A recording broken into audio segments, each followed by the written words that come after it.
The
day has arrived.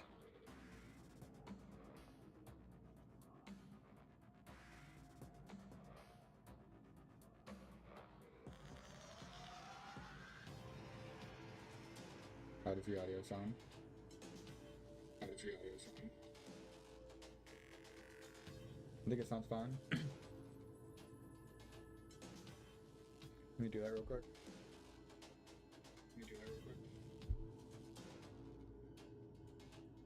Alright, how's that sound?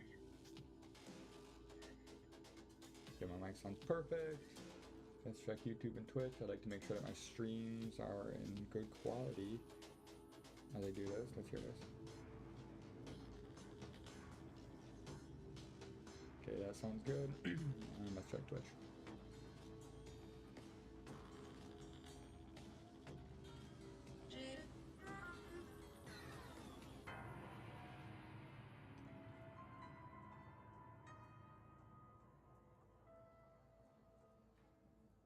I probably won't stream super long on the PTB. It's mostly just going to be a reaction stream to everything. But, you know, I'm not going to sit there and just play it for like 4 hours probably. Just going to see how everything works, get a feel of everything, explore, and then, you know.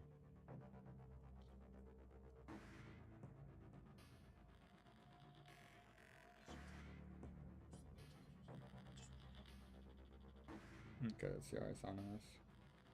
How do I sound? Everything's fine. Alright, I'm going to be playing Sister Location 20 mode until the stream starts, the anniversary stream, part 2. So yeah. Until then, just gonna be playing this shit a little bit.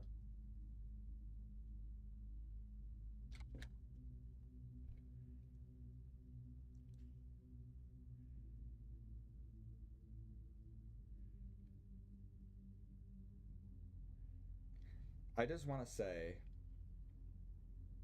before I do anything, this is just such an exciting day for me because, like, when I first started playing DBD, it was August 2021, so it was right after the Resident Evil chapter came out, and the Pinhead chapter had just gotten teased, and people thought it was Five Nights at Freddy's, and when I heard that, that got me excited. I was like, oh my god, the next chapter could be something that I'm really interested in. And it didn't end up being Five Nights at Freddy's, but like, it kind of helped me get into the game because I was excited for a chapter that didn't end up happening. Point being, I've wanted Five Nights at Freddy's to be in this game. It's been at the top of my list basically since this game came out. Since I started playing this game 4 years ago. And the fact that today is the day that it happens is crazy. There's chapters now that like I want a little more than Five Nights at Freddy's, but still Five Nights at Freddy's has been in my top 3. Like, besides Supernatural and Terrifier, Five Nights at Freddy's has always been there at the top for me. And I've been a Five Nights at Freddy's fan since I was super young. And like, man, it's gonna be cool. It's gonna be so cool seeing this. So Yeah, today's the day. I'm hoping they don't announce too much on the stream and just let us see it for ourselves, but I doubt that's going to be the case. I bet they're going to explain the whole power and show the trailer and everything, which, I mean, I guess it's fine, but still, I'm really excited, like, regardless. I'm not going to read the patch notes, like, after they come out. I'm going to just ignore all social media and just get on the game and react to everything raw, besides seeing the anniversary stream. So, anyway, this is the most excited I've been for a chapter too, because like I'll compare it to other chapters I've been a part of. The two other chapters that I could think of, actually no, there's 3 chapters that are even in contention for this excitement for me. The third was Chucky. I've never been a huge Chucky fan myself, because I've only seen one of the movies and it was when I was super young. So it wasn't one of those licenses that I personally wanted to see in terms of I was a fan of it, but it was one of those like, man, that's one of those iconic ones that would be super cool in Dead by Daylight. So when Chucky came out, that was super exciting for me just because it was one of those like, I know everybody else wants that and I want it too because it's iconic, not because I particularly know much about it. Alien was a little bit more than Chucky. I wasn't a huge Alien fan in terms of the series and everything, but I'd watched the first Alien and really liked the movie, and it was another one of those, you know, I really want to see it in DVD someday. So Alien was really cool. The most excited I've ever been for a chapter, though, until now, is The Ring, because we had months of a build-up beforehand, so I got to become a fan of the movies and everything. And on top of that, it was my first chapter when I started playing DVD that I was like really incorporated in as a fan. So it was exciting because I'd never been a part of a PTB launch, or a chapter launch before. So as of now, the Ring, like the Ringu chapter was my most excited chapter, but this by far takes the cake. I've never been this excited for a chapter. So I'm so excited, man, because I'm a huge Five Nights at Freddy's fan, have been for a long time, and um, it's just crazy seeing it happen. So yeah. Anyway, um, we only got about 20 minutes into the stream, and I'm just gonna hop in and play some sister location. Wait, DVD just posted something. Is it just advertising? Yeah. Okay. All right. Yeah. Let's see if I can get a good run. I'm not gonna beat this, obviously, but you know, let's see what we can do. Get a little muscle memory.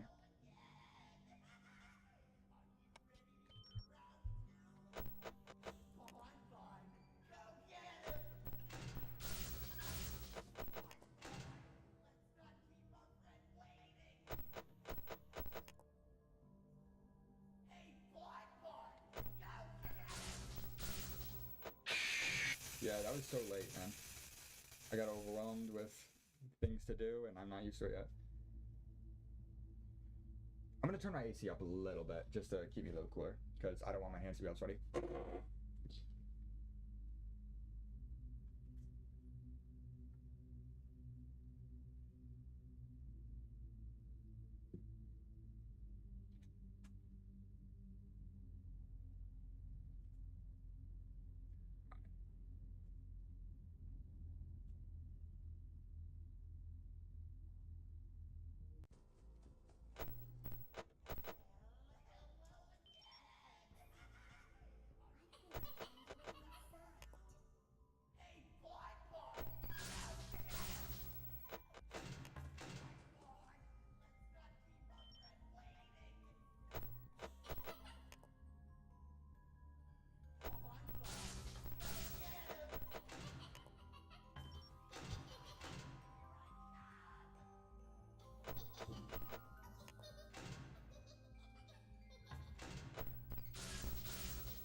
Lolbit Yendo combo.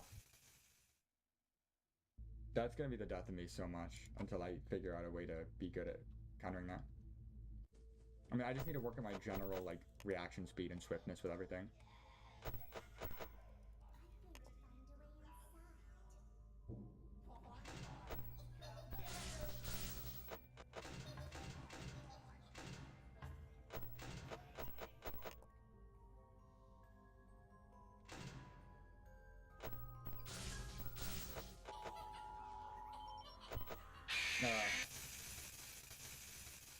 My prioritization is my worst problem. I don't know what to prioritize. If I sat down and thought about it, I would, but still, like, in the heat of the moment, I'm not good at it. I just end up prioritizing what scares me the most.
I couldn't pay attention to Laura. Got overwhelmed. This shit's gonna take so long to get good at.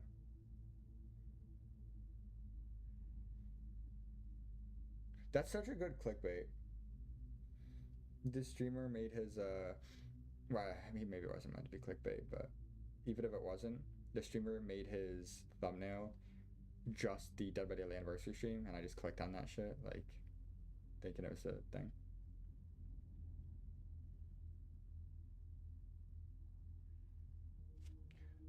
Alright.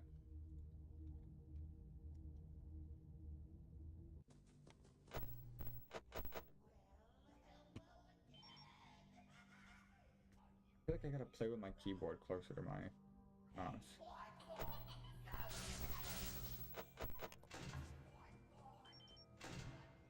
Damn, man.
That was the wrong door? Oh yeah, I was looking at that side too. I just wasn't paying attention to it. Why did I think he was on that side? Was the previous one a surprise? That's probably what it was. I probably just got messed up by that. That was pretty good though. I was in the flow of things. Whoa, two in a row. Was that two in a row that he just showed up? That's a thing that can happen? Quick cowboy. Okay, you're over here. He's over here now.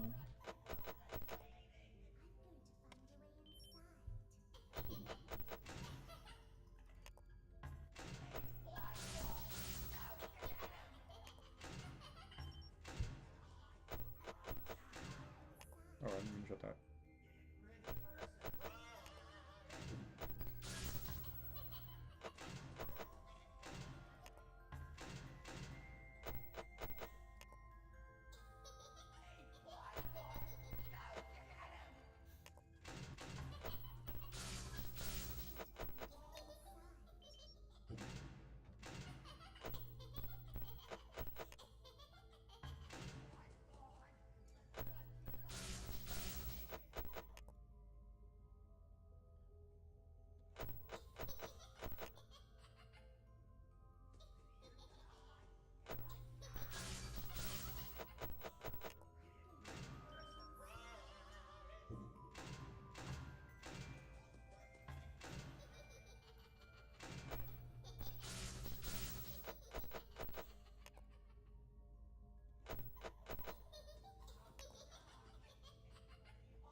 Can you not hit the lull bit or the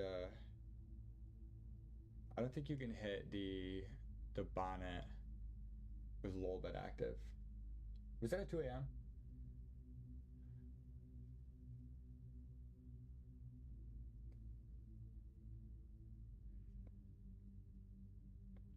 I don't know if I hit 2 a.m. there. I feel like that was my best run yet though. I'm actually checking my phone.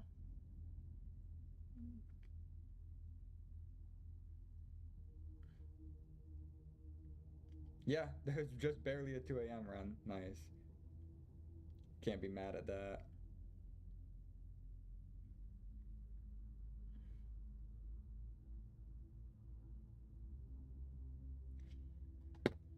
Alright, let's go another try. Like, I'm getting the feel for how you gotta do it, you know?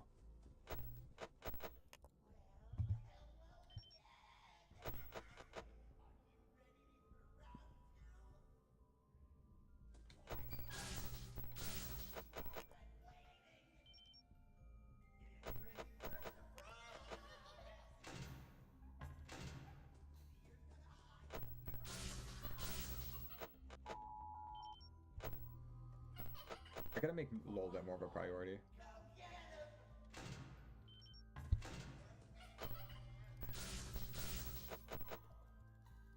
Damn.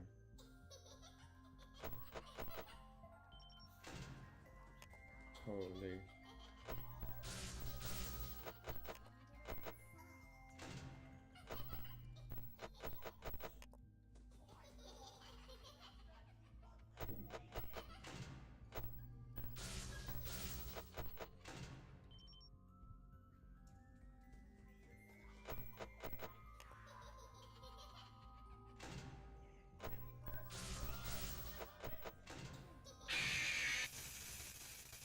Did I open the door when she was like right there?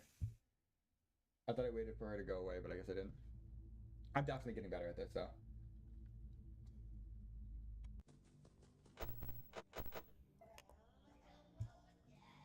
Fuck you a little bit. I hate a little bit, bro. Me and my homies hate a little bit.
I open the door. That's another mistake I keep making.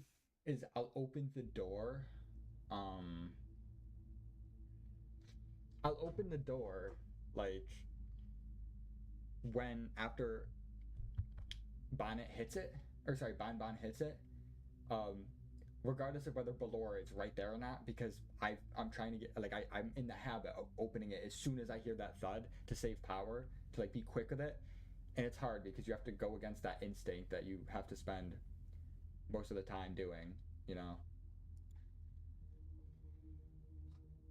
I'll do like one more run. 1 or 2 more runs.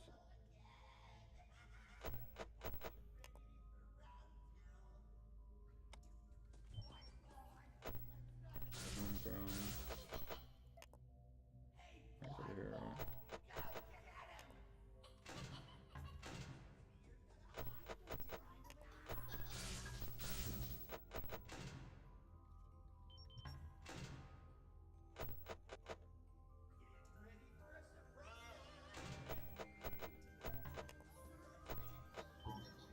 Bonnet, I don't got time for your shit.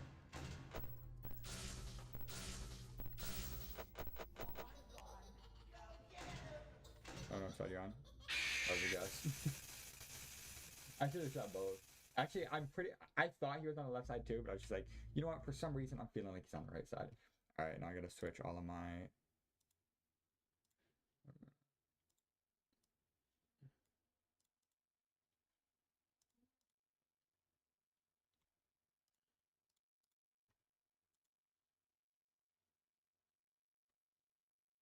Hold up.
I want to capture this.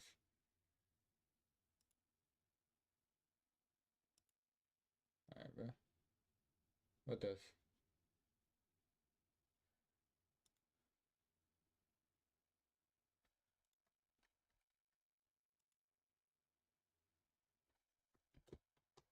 Why is it not capturing this? This is pissing me off.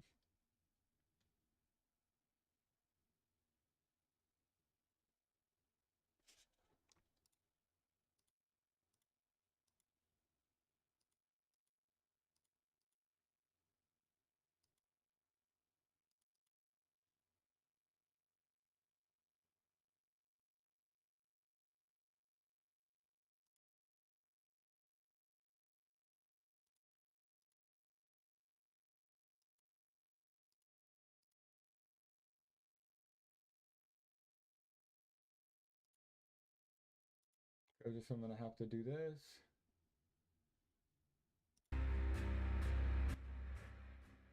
I just draw my extra shot on my second monitor.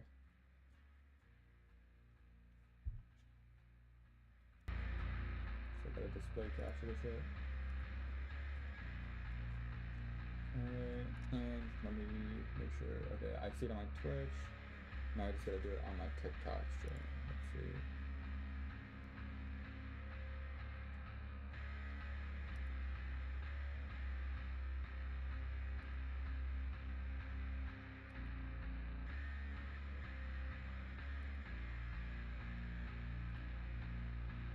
There we go.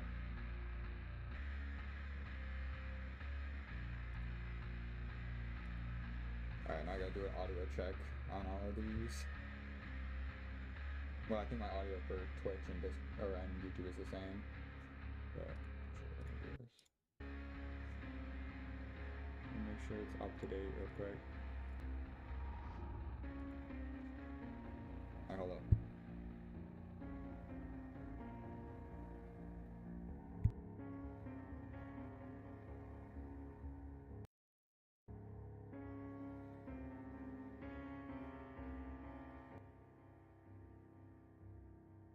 Alright, this should sound better audio-wise. Let's see.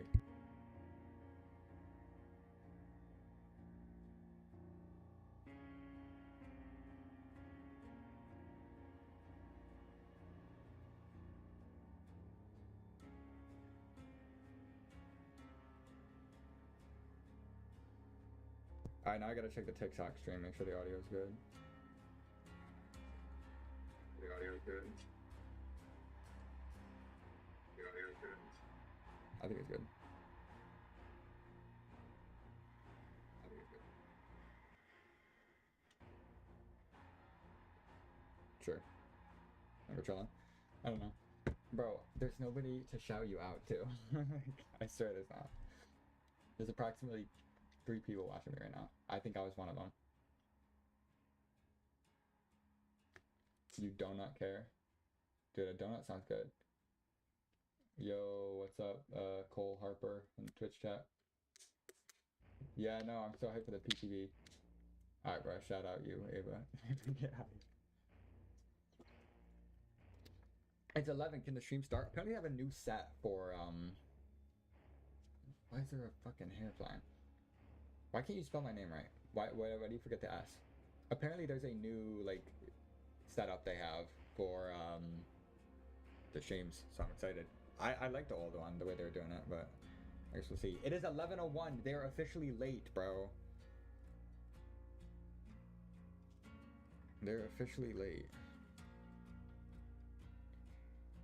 Oh yeah, I'm super happy. This is gonna be great.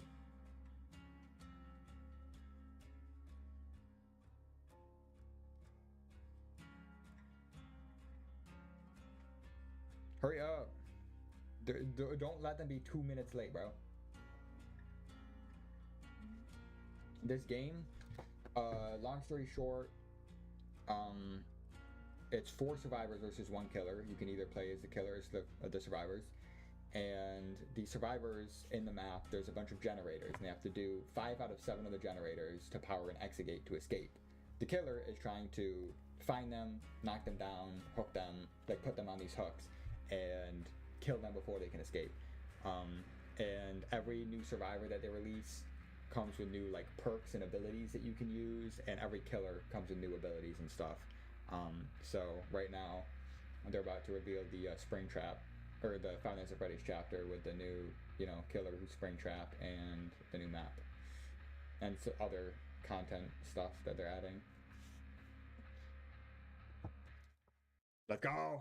Hey, Dork and Eric. We're here. We're back. We're back. We're back. Here. We're live in Montreal. We're live in our studio, in our brand new studio. In the studio. New studio. Hell yeah. Who dat? Look at that palette. That is a palette. That is also a coffee table. It's got coasters.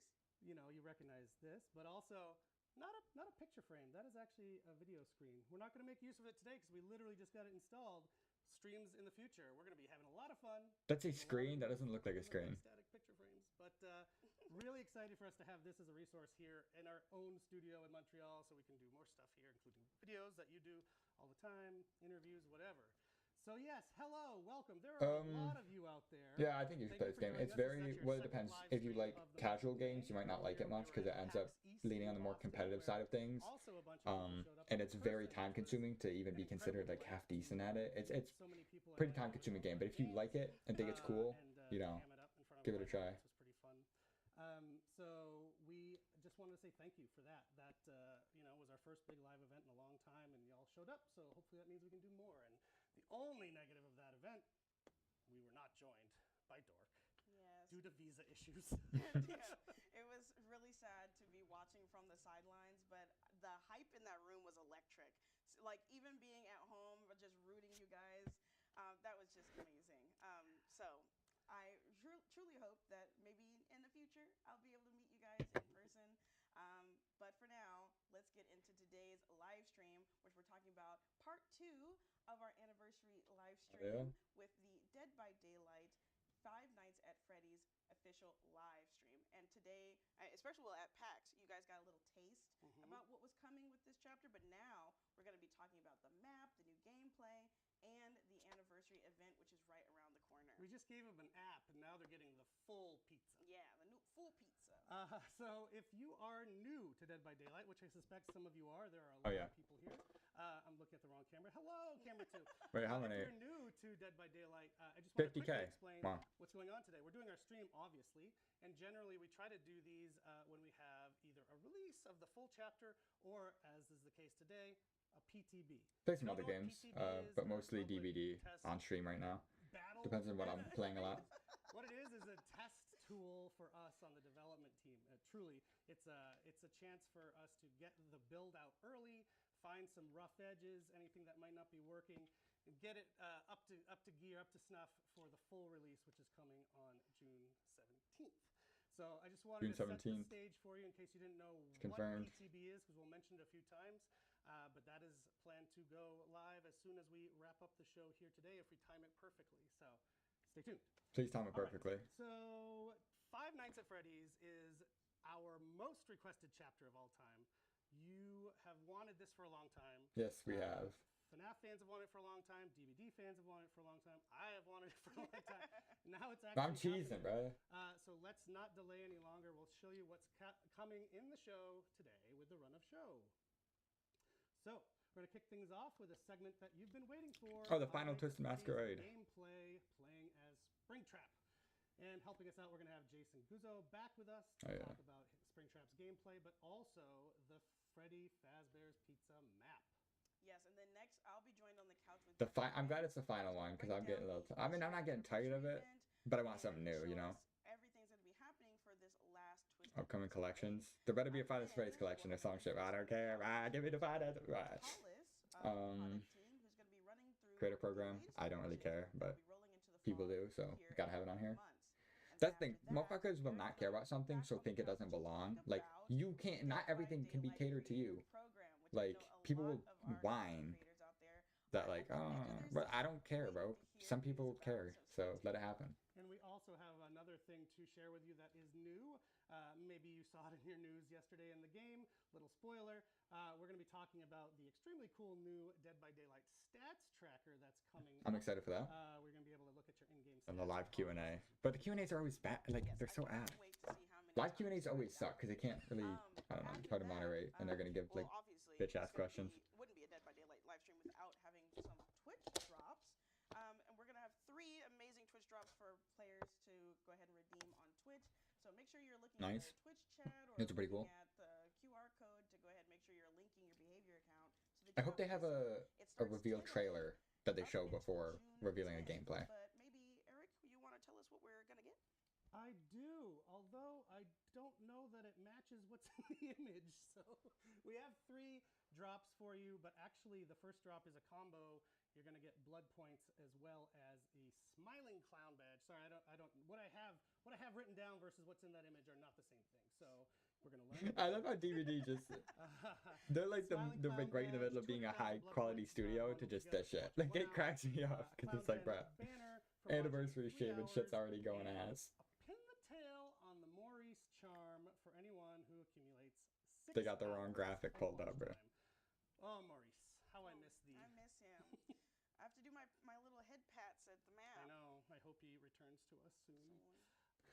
Before we dive in, one last thing we did want to mention if you've been around for a few weeks. We're running a charity program at the moment, which I've been so psyched about, tied Probably want cookies, I'm not Morella's gonna lie. release. And it has already, well, it's finished, but it has over $200,000. Oh my God. And that's before the multiplier that we're still calculating right now. So thank you to everyone who contributed to that charity. It's going to a really great cause, the Saint Justine Foundation here in Montreal, to help kids and their moms. Where am I from? Thank you. From we'll announce the final number. New York.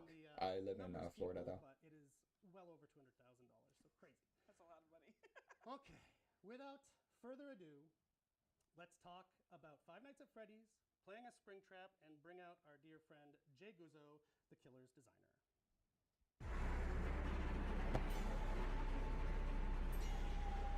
Is this his music? Oh, that shit's creepy as fuck. I'm always geeking about the music. Are you from Miami? Sick. This is his music, dude? What the? Get that bug out of here, bro. This has to be like Masquerade music. No way this is his music.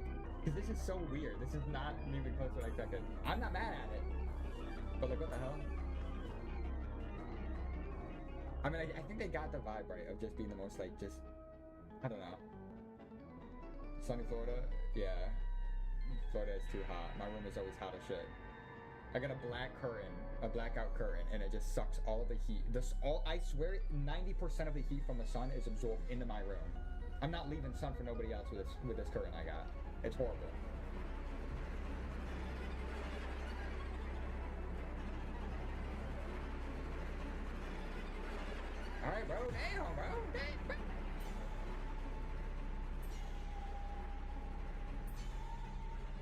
feel like this has to be the anniversary music, not Springtrap music.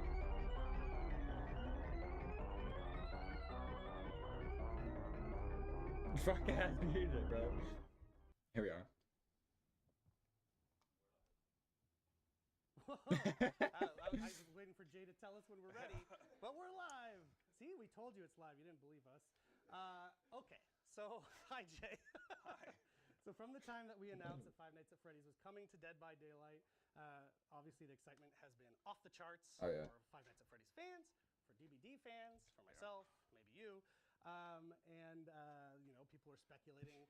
Now I'm Who's cheesing, the man. killer gonna be? Do I Are think we I got gonna get a map, Freddy et cetera? plush, bro? Answered Just kidding. those things in a high-level way at PAX a few weeks ago. Indeed, we will have a killer, Springtrap. For the first time ever, you get to play as Springtrap instead of be terrorized by Springtrap. Well, if you're How many years have I survivor, been gaming? you're Dude, I don't even know. and also we'll be Since I was really bringing young, so like probably Jay like has come here a to decade join at this us. point. And if you, At least. have I'd say, watched us honestly, before, you would since I know was Jay 7. from such By hits the- as No, actually, no. I was younger than 7. I know I was and younger than 7. also Probably since I Dracula. was 6. Jay is the killer designer on both of those, as well as Springtrap. So, how are you doing? 5 or 6, honestly. So, and I'm 19. I'm also excited for you. to So, be like, here, Jay. 13 years. So let's get Yeah, into it. yeah. So as I mentioned, you worked on some pretty iconic licenses already. So when you were assigned Five Nights at Freddy's, what was That had it to be like when you scary, first being like, started? "Yo, this is my. I gotta get this shit It was right." Really interesting. I didn't have a lot of experience with it. Excuse me, my voice is a little, my throats are a little dry today. I was obviously aware of it. I mean, everybody is. It's become so iconic in such a short period of time. But I'm gonna be honest, I didn't really realize how kind of deep the lore and the story went Yes.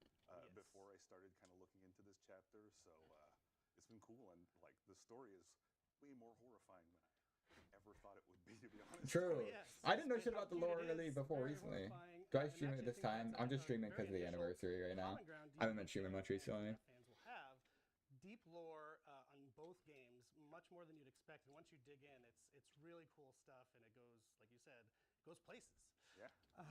So I guess the way you mentioned it, sounds like you had to do a lot of research to get up to speed. Yeah, Yep. for sure. Hmm.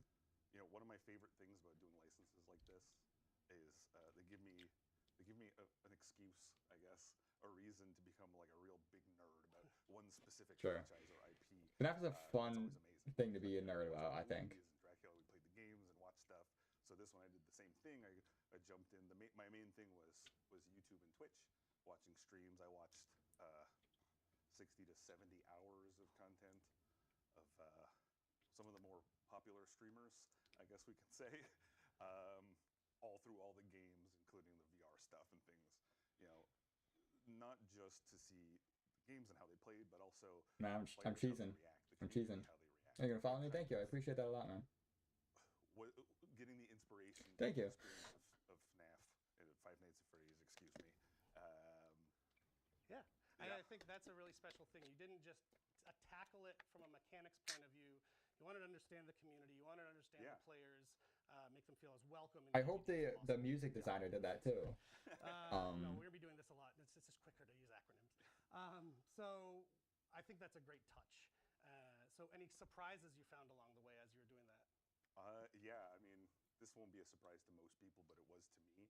Was like I said, just how passionate the community is. They're like you said, it's very similar to DVD in that respect of like very passionate fans and very passionate community.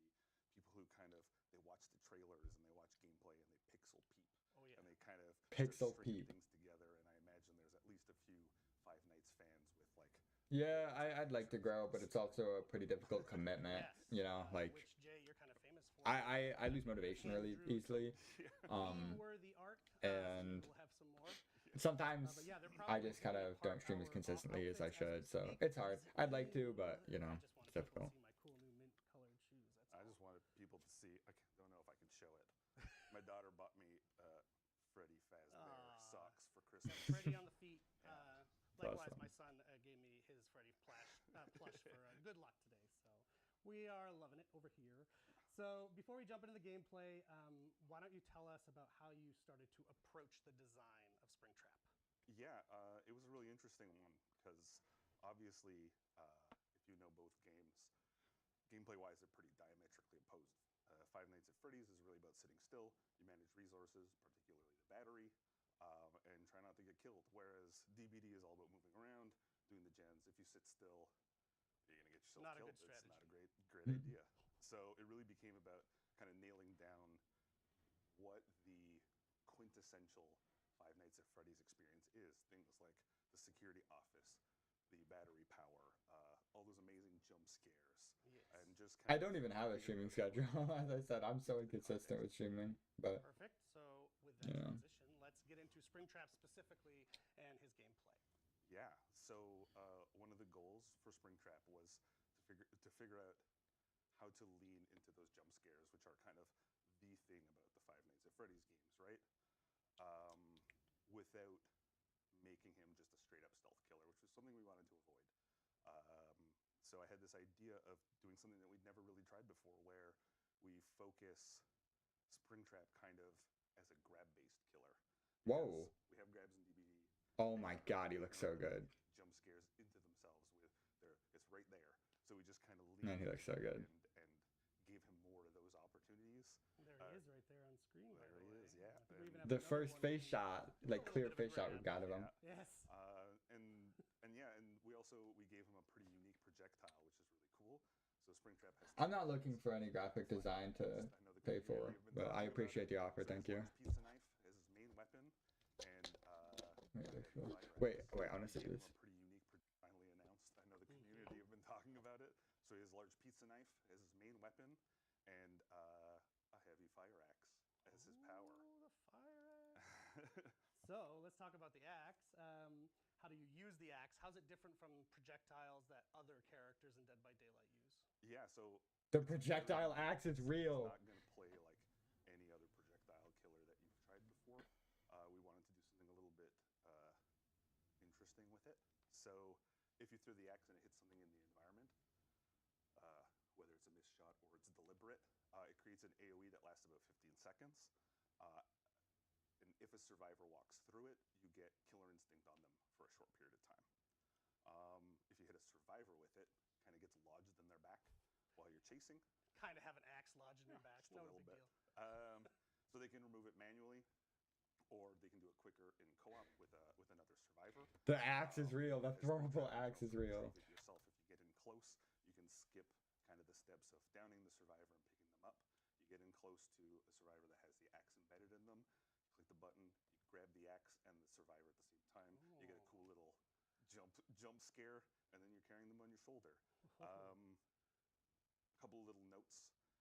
One of them is while you have your projectile available, you move at 4.4 meters per second. There he is. There's a little glimpse of some jump scare action. But once you've thrown the axe, you actually move at 4.6 meters per second.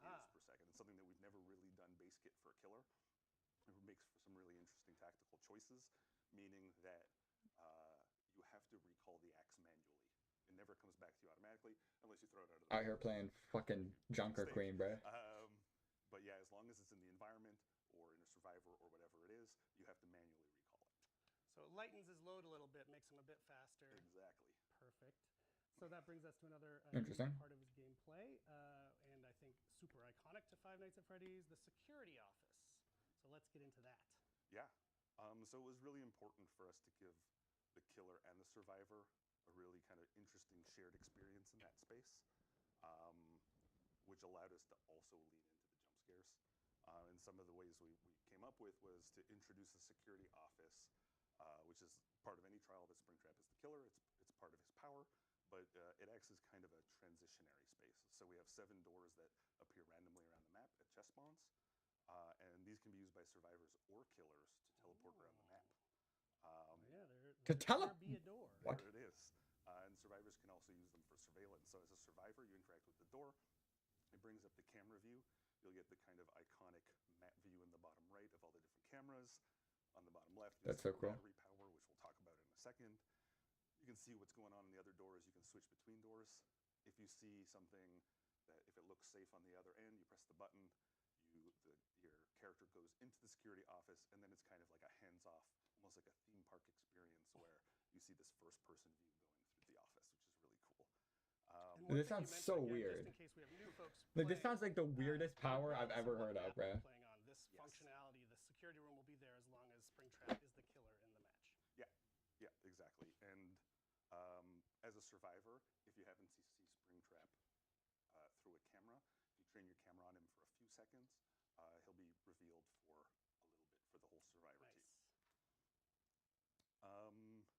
And what about if, like, what if Springtrap goes in at the same time as a survivor goes in at a different door and they meet? Yeah, so since they can both use the doors in the security office, Yeah. we wanted to make sure that there was an opportunity for that interaction. So if a survivor is moving through that space from one door to the other, and Springtrap, excuse me, chooses one of those two doors, whether the one they're coming from or the one they're going to, he'll interrupt them in the security office for a fun little surprise. A jump scare. Dude, this shit is so cool. The little touches. that A the little players surprise, can bro. make. What are you talking about? A little surprise. Elaborate on that one right quick, though. You know what I'm saying? You mentioned the battery, managing the battery. Dude, Axe Trap is real, bro. Part of this as well. So how's that work in DBD? Yeah, so survivors share a universal battery. It's shared amongst all of them. It drains a little bit, kind of ticks down. You know they're gonna be that one motherfucker wasting all the battery. We didn't want players to just be the man in the chair Yeah. and just sitting there and telling all their friends. So it drains a little bit using the teleporter to move around the map. Takes off a big old chunk in one shot, and then you have to kind of manage that battery as a team. It slowly recharges on its own over time, but you have to kind of manage when and where you're using it. If the battery does run out, the security system, which is kind of the doors, the cameras, the office, goes into shutdown mode for 45 seconds. But Springtrap is not affected by the battery. I can't comprehend this shit until I play it. Like, I kind of get an idea what he's saying, but not really. And they shut the security office down. They've kind of given up their one bit of power in this Right. chapter, and Springtrap can still use the doors and bounce around. Oh, do whatever he dangerous. wants. Dangerous. Fantastic. Um, But what about disabling the doors? Yes. Yes. So yeah. So to go back to the axe, if the killer hits either a camera or a door, the whole thing with their axe, that door and the camera becomes unavailable to survivors. They can't use it to teleport away. They can't teleport to that door, and they can't see through. It would be the funniest thing ever if this ended up being one of Pixel Bush's favorite killers to play as. It becomes a really I would love that, man. way of like, I need to scope this area out, but I don't want to be revealed or seen. You can disable the door, move around, use it to fake the survivors out. Got it. But it's Yeah. not permanent. The door can be used again after the axe has been retrieved. Cool. Unless it's in shutdown, which means the survivors can't use it anyway. Right. Cool. Okay. So speaking about moving around the map, which Yeah. it sounds like we have a new exciting way to do that. One of the coolest things about the chapter, in fact, is the map. Freddy Fazbear's Pizza is now a new map, a new level within Dead by Daylight for DBD fans, specifically in the Withered Isle realm. So what can you tell us about the map? Yeah, so the art team and the level design team, much like me, they did a ton of research, and like I don't say this just because we're doing the stream here, but it's becoming one of my favorite maps. I love it so much. In the same way that we worked hard at kind of integrating a lot of opportunities for jump scares into the killer gameplay, their team really wanted to make sure that they did the same when it comes to things like Easter eggs and scares around the map. So it really pays off if you're kind of an exploratory player a little bit. Amazing. So are there some areas that you want to shout out that Five Nights at Freddy's fans might recognize? Yeah, I mean, there's gonna be a lot. You'll see a lot of the small references and stuff, but obviously we've recreated a lot of kind of the iconic areas from the game. But we're also letting you exit the pizzeria to explore the outside a little bit, which is really cool.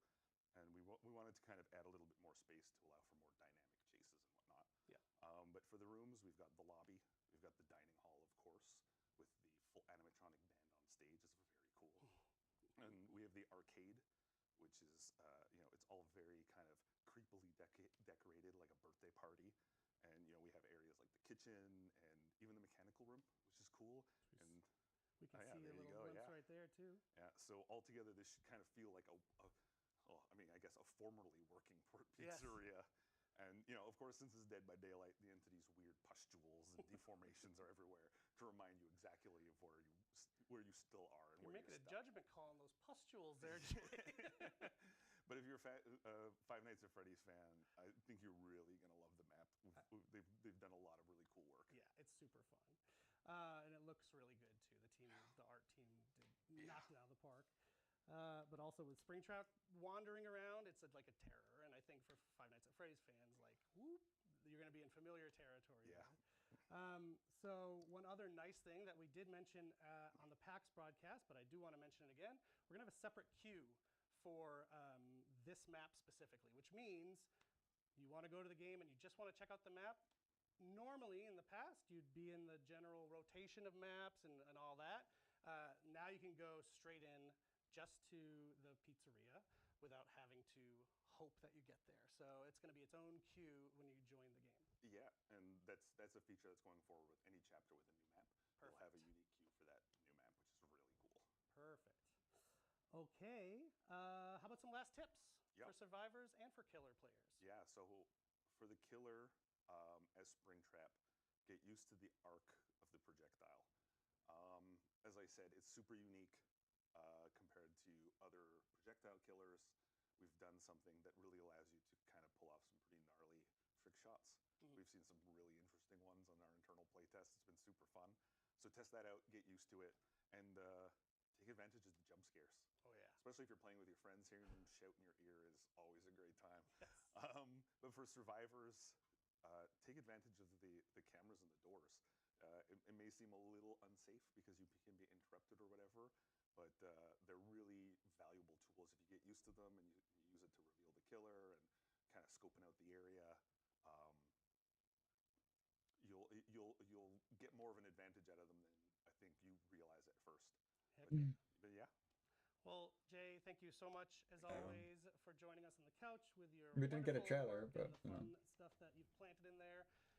Soon enough, people will get to play around with it. I know you're Yeah. going to be glued to your Twitch screen so you Oh, can watch yes. people play it, test it out. Thank you so much for joining us. The show must roll on. So next, we're going to bring out our friend Justin Banks to fill you in on DBD's anniversary event that's right around the corner. Bye, everybody. The final Twisted Masquerade. At least they're telling us it's the final one, so we know we're cool off that after this year.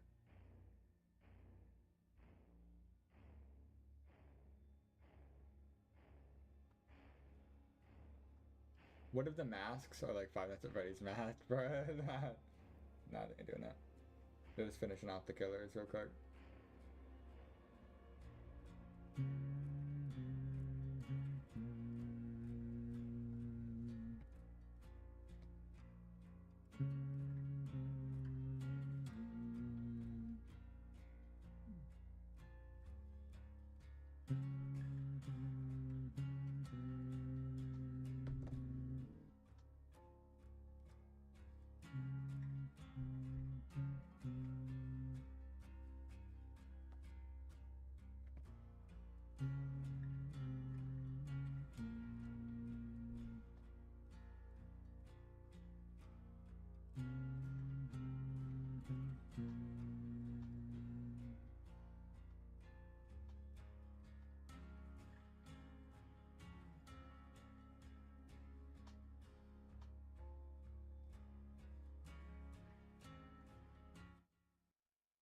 Okay, so one of Justin. oh my god, my throat.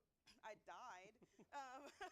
But one of the best things for Dead by Daylight that makes me really excited around this time of year is that there's always something to celebrate.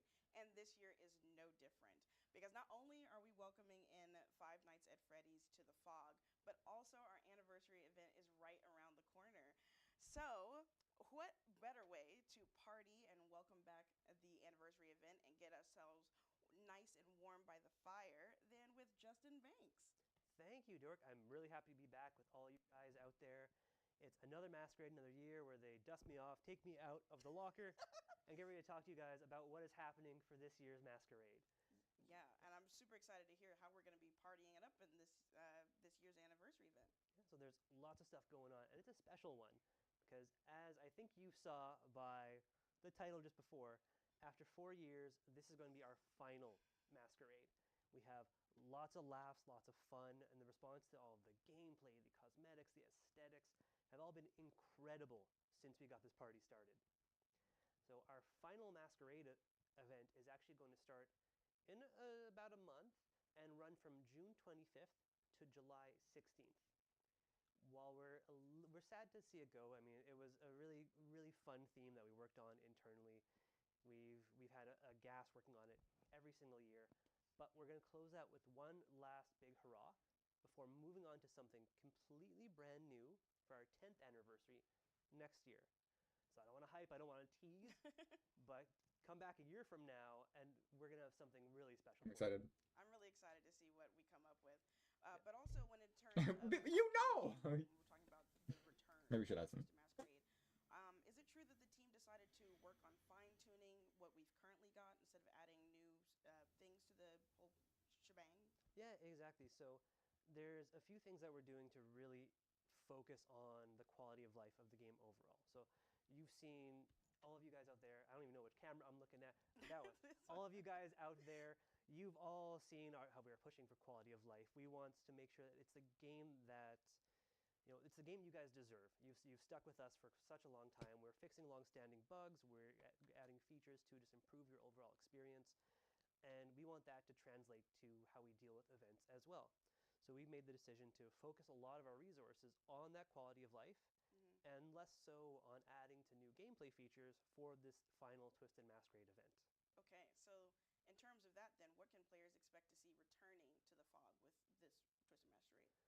So returning, well, I can just summarize by saying all the really cool stuff that we've done before.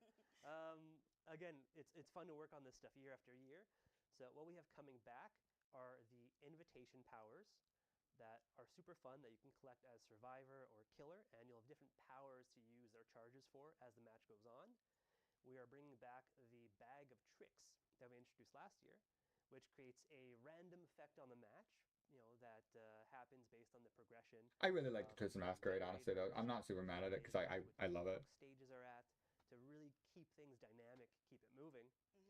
We're also bringing back Father Campbell's chapel, decorated, for the entire party, and it's still all the same decorations as last year, but we're saying the party's coming to an end over there. Down. Yeah, and we'll even have a little bit of Five Nights at Freddy's theming showing up in our anniversary That's lobby. cool. Okay, I love the fact that the lobby is going to be like a party in more ways than one. Plus all the returning content. I mean, what's not to love there? I cannot wait to get my hands on my invitation just to cause ruckus. So when you're talking about the quality of life, though, are the players going to be able to experience that in the gameplay with Twisted Masquerade this year? Absolutely. So when we were looking at how quality of life applies to, let's say, the game as a whole, we're saying, well, there are some elements of events that could work better for a better player experience. So while by and large everything from the event was really well received, we know people enjoyed invitation powers, the bag of tricks, etc., there was one big friction point from last year that we wanted to fix, which was the remote hook power for the invitations. So we've tweaked that a little bit just to apply some quality of life to this event itself, to make sure that as a killer's using it, it's no longer instant. You can't just look at a hook and bam, the survivor goes there. Okay. Now what will happen is the survivor has to look at a hook, they'll hold a button for a period of time, and then the survivor will be teleported. And it will also be obvious that the killer is doing this so the survivors have time for their counterplay to make them drop their partner. So we're really hoping that creates some more friendly gameplay, some less abusive elements, and just an overall much better party for everyone to play through.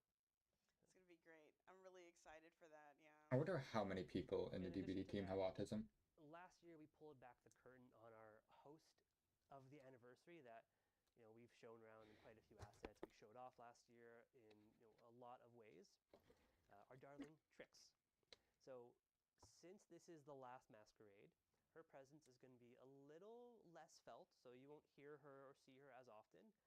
And then she'll just be, with the masquerade, fading away into the fog, you could say. Oh, that's really sad that we're going to see her fading away, but I understand. At least we get to enjoy her while we still have her. Yep. So with this being the last hurrah, what does this mean for the Twisted Masquerade rewards and outfits? So this is probably one of my favorite parts to talk about, because when we see these concepts every year, it's amazing. These are so creative and fun to work on. So we wanted to use our final Twisted Masquerade as a way to catch up on all original characters who did not previously have a mask or outfit. Okay. So what you would see here is that we are adding masks for any survivors that are originals that did not previously have a mask. So we have one for Vittorio, Sables are so cool. Vittori, Sable, Claudette, and Aurel. killer side, we only had one that's missing a mask, so we have a mask for Houndmaster. And then what we have to supplement that to keep 6 collectible pieces per roll is 5 killer anniversary weapons that look amazing. So for that, Those we are got one for Trapper, fucking Nurse, awesome. Huntress, Doctor, and Spirit. I cannot wait to get my hands on that spirit one. Yeah, oh my Oh, god, yeah. they all look so damn good. So good. And we've not left out 2 other characters because those are going to get the fully earnable outfits Okay. from the event. So we've got David King and the Wraith. So Sick. fully Wraith. decked Yeah, out, I was like, ready how to did Wraith celebrate not have the one? party. So with that, we're catching up on all of our original characters, making sure that everyone is able to dress for the party for our final masquerade, Sick. which I think is really cool. It's super cool. And one thing that we've started to do over the past few years is introduce what I'm calling guests to the party. Okay. So some licensed characters who are getting outfits. Now, I don't want to spoil anything, so stay tuned for Hollis's section after as he shows you who is guest starring at the party. Okay. I'm hoping Springtrap. They've rolled in that 20 on style. Oh, maybe a spoiler there. Oh, Vecna. Vecna got a. I know Vecna a lot got of a people mask. talking about Nice. this, I hope myself Springtrap. included. Vecna, I'm very Springtrap. curious. So Let me when check. it comes to the I don't know. time-limited Twisted Master Alien mask. Collection, Not imagine. items, Chucky what mask. happens? So, as we've done for events and event collections in the past, like this one, we have it only available during the period of the event, and then when the event happens again next year, all of the previous iterations come back in the store. Since this is the last masquerade, what we're doing is going to be a little different. We have to adapt because we don't want these to fade away forever. Mhm. So we are tentatively planning for these to come back in the store permanently at a certain point in the future, but I can't give specifics exactly when that is going to be. Okay. So when this masquerade ends, everything will disappear. And when we know when they are coming back, we are certainly going to be communicating on it. So players can be aware and they know when they can come back and get any masks they missed, or if they joined us later, come in and pick them up then. That's gonna be awesome, especially because like this time of year anniversary is like a huge thing for our community. So this is a huge win, I know. But also, aren't we doing something else to make this a little bit more special? Absolutely. So I was talking about how we want to make sure all of our originals have masks or outfits to celebrate the party, Mm-hmm. but we want to make sure that all of our players have access to all of these originals too to celebrate with. So what we're doing is we're putting all of our original characters on free trial for the entire duration of the event. So if there's a survivor, a killer that you've not ever played before, you've been interested about, pick them up, play them in the normal queue, play them in the event queue. That's so cool. Really go nuts. And then if you actually want to keep them, we're going to have some really sick sales going on. So, get them at a really nice price and keep celebrating with them. Well, that's awesome, Justin. Thank you so much for giving us the full rundown on the What? anniversary event and the Twisted Masquerade. So sad to hear that it's going to be going soon, but we're going to keep it together. It's going to go out with a bang. At least we have that, right? Fuck out of At here least with we that have bullshit. All right, so next up, joining me on the couch is going to be a new face to the stream. So please join me in the chat with a warm welcome for Hollis, who's going to be giving us a full rundown on the latest collections that'll be rolling into the fog.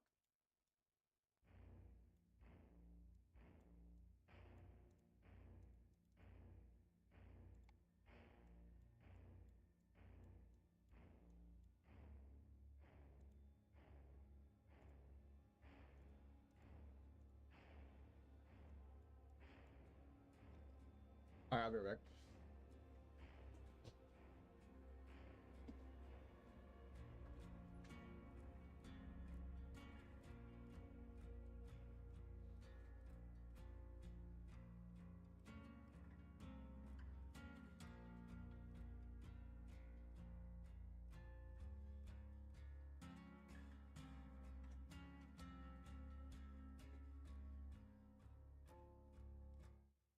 Okay, it is upcoming collections time.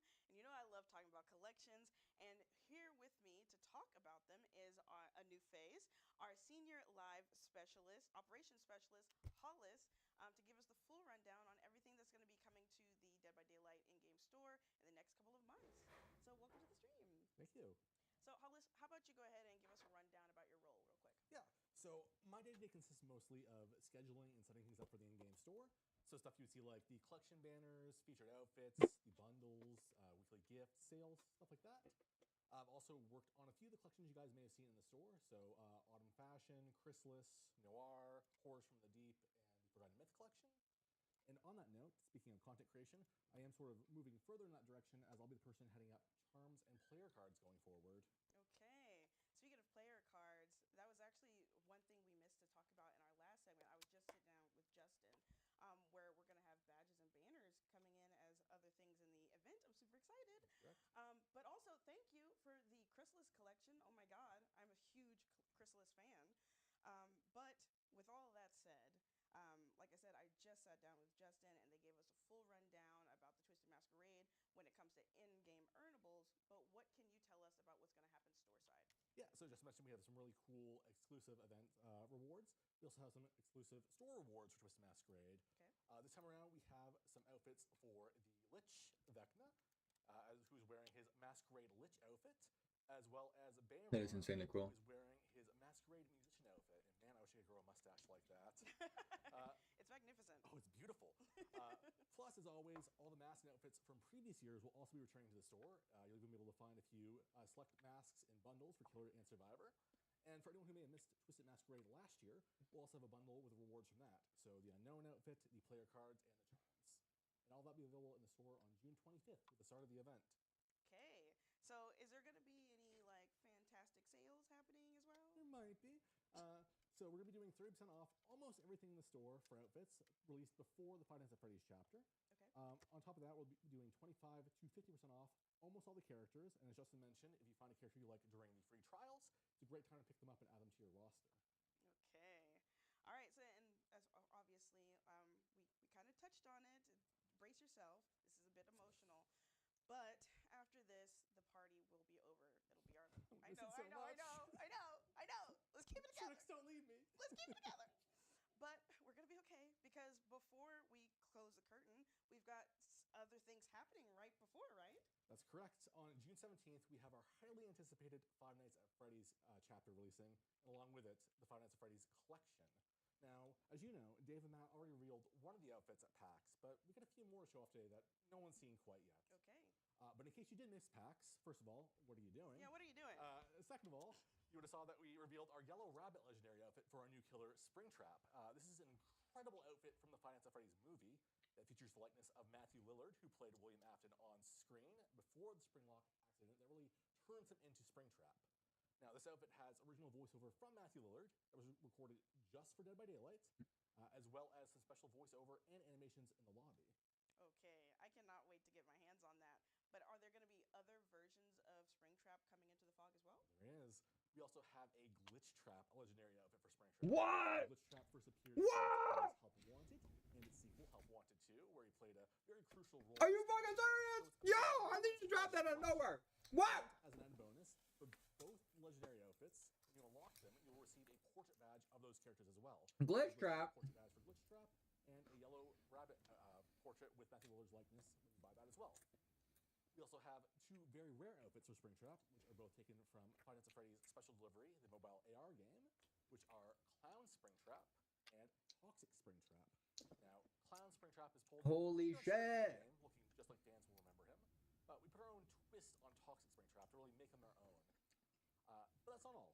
For the survivors out there who want to show their love for FNAF, there will be Freddy Fazbear's t-shirts available for all original survivors. You can buy them individually or bundled together at a discount. That's going to be great. I mean, I love like the shirts especially because it gives them this nice, cool, casual look. And I think because of that, it's why I love the next collection you're going to be talking about. Casual is a great way to describe it because this collection is simply called the Casual Collection. And as the name implies, it focuses on streetwear and casual clothing, letting us add more variety to characters who've kind of been stuck with one look in the past. So, That's insane. For example, a guy like Gabriel, who's often portrayed in space-themed outfits, we finally gave him Yo, more casual that's show bars. inside What the his fuck? character. Looks so good. He's a handsome man, isn't Handsome he? man. Handsome. On top of Gabriel, we also have outfits for Tori, who will be taking a break from her cult robes. That looks so good. One I know you're very excited about, which is Talida, who is getting some pants and escaping her shorts and skirt purgatory that she was in for a bit there. Talita mentioned. Yes, pants. Thank you, Eric. We love pants. Pants. Chat, spam pants emotes. Yeah. I don't know if those exist. And finally, we have outfit for Hattie as well. And this W. is going to be hitting the store on July 2nd, right at the start of summer. I cannot wait. Obviously, I'm very excited for pants. Pants. Pants. But with that, I mean, especially because like with the pants, I get to be nice and comfortable while I'm hanging on the hook. I mean, I'm gonna be there anyway, so I might as well be comfortable, right? It's also awkward if you were on the hook with no pants. Yeah, that would be pretty bad, Hollis. But we also want the killers to be nice and comfortable as well while they're slaying and putting people on hooks. Which reminds me why we're bringing up the Boulay Brothers collection, which will be joining the Fog on July 8th. W. Coming in with a very rare for the Huntress and a legendary for the Artist. That's right. And since the Oh, that's so cool. Outfit inspired by the Boulay Brothers themselves, buying that one will get you an That's really exclusive cool. portrait badge. Yes. Will they say So Huntress was the other excited. thing? So excited to get my hands on that. Sneak preview. Sneak preview. Well, I mean, this Dude, is the they're- best segue because we're going to be their talking shit is about so- a how fan they- favorite returning. Yes, that is right. The Waterfront Massacre Collection is back. And for anyone out there who doesn't know what the Waterfront Massacre Collection is basically Day at the Beach gone terribly, horribly wrong for our characters. This time around, we have outfits for Elodie, Orella, Ace, and the Xenomorph. So What? Elodie and Orella are both getting some sun and nice beach wear we thought each of them would enjoy. And then there's Ace, who is doing the same, but in a more classic Ace fashion. His outfit is something special. It's very special. He's rocking a leopard print speedo and Okay, seems to what have the a very fuck? short robe. And don't worry, all the people out there, I can hear you typing in chat. I can confirm this outfit is mix and match. So you can go ahead and make those speedos a part of whatever outfit you like. If you want to put it with the top hat from the Alice in Wonderland collection, you can. We're not going to stop you. That's called fashion. Finally, we worked closely with 20th Century Games on our take of an aquatic xenomorph. It's inspired by kind of an anglerfish look, and we're Holy really shit. happy with how it turned out. It's very creepy, very cool, and honestly, we It is so don't cool. believe that while swimming. Yeah, absolutely not. And you can expect the Waterfront Massacre Collection, as well as Ace's Speedo, to be available in the store on July 16th. I already know a very distinct group of people that were playing nothing but Ace Visconti during 2v8, and they're going to be wearing the hell out of that speedo. So these collections, we have Pants Gang and No Pants Gang now. Yeah. Oh my gosh, choose your size. But thank you so much for joining me on the couch to talk about all the latest collections that'll be coming into the Fog. I'm super excited, and it was great to have you, Hollis. Oh, thank you for having us. This was so much fun. It was so much fun. So next, I'm going to be on the couch here with Eric for all of our Dead by Daylight creators out there to talk about the Creator Program. So stay tuned.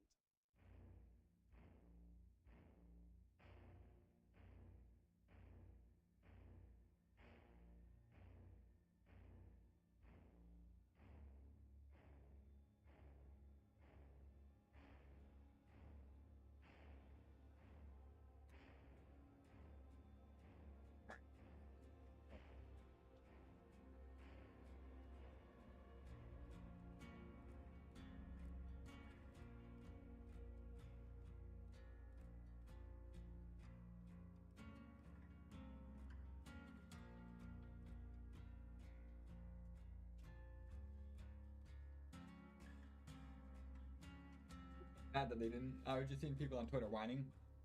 It didn't show Spring Track gameplay. I'm happy because the PTB's right after. I want to be excited. I want to get a raw reaction, cuz.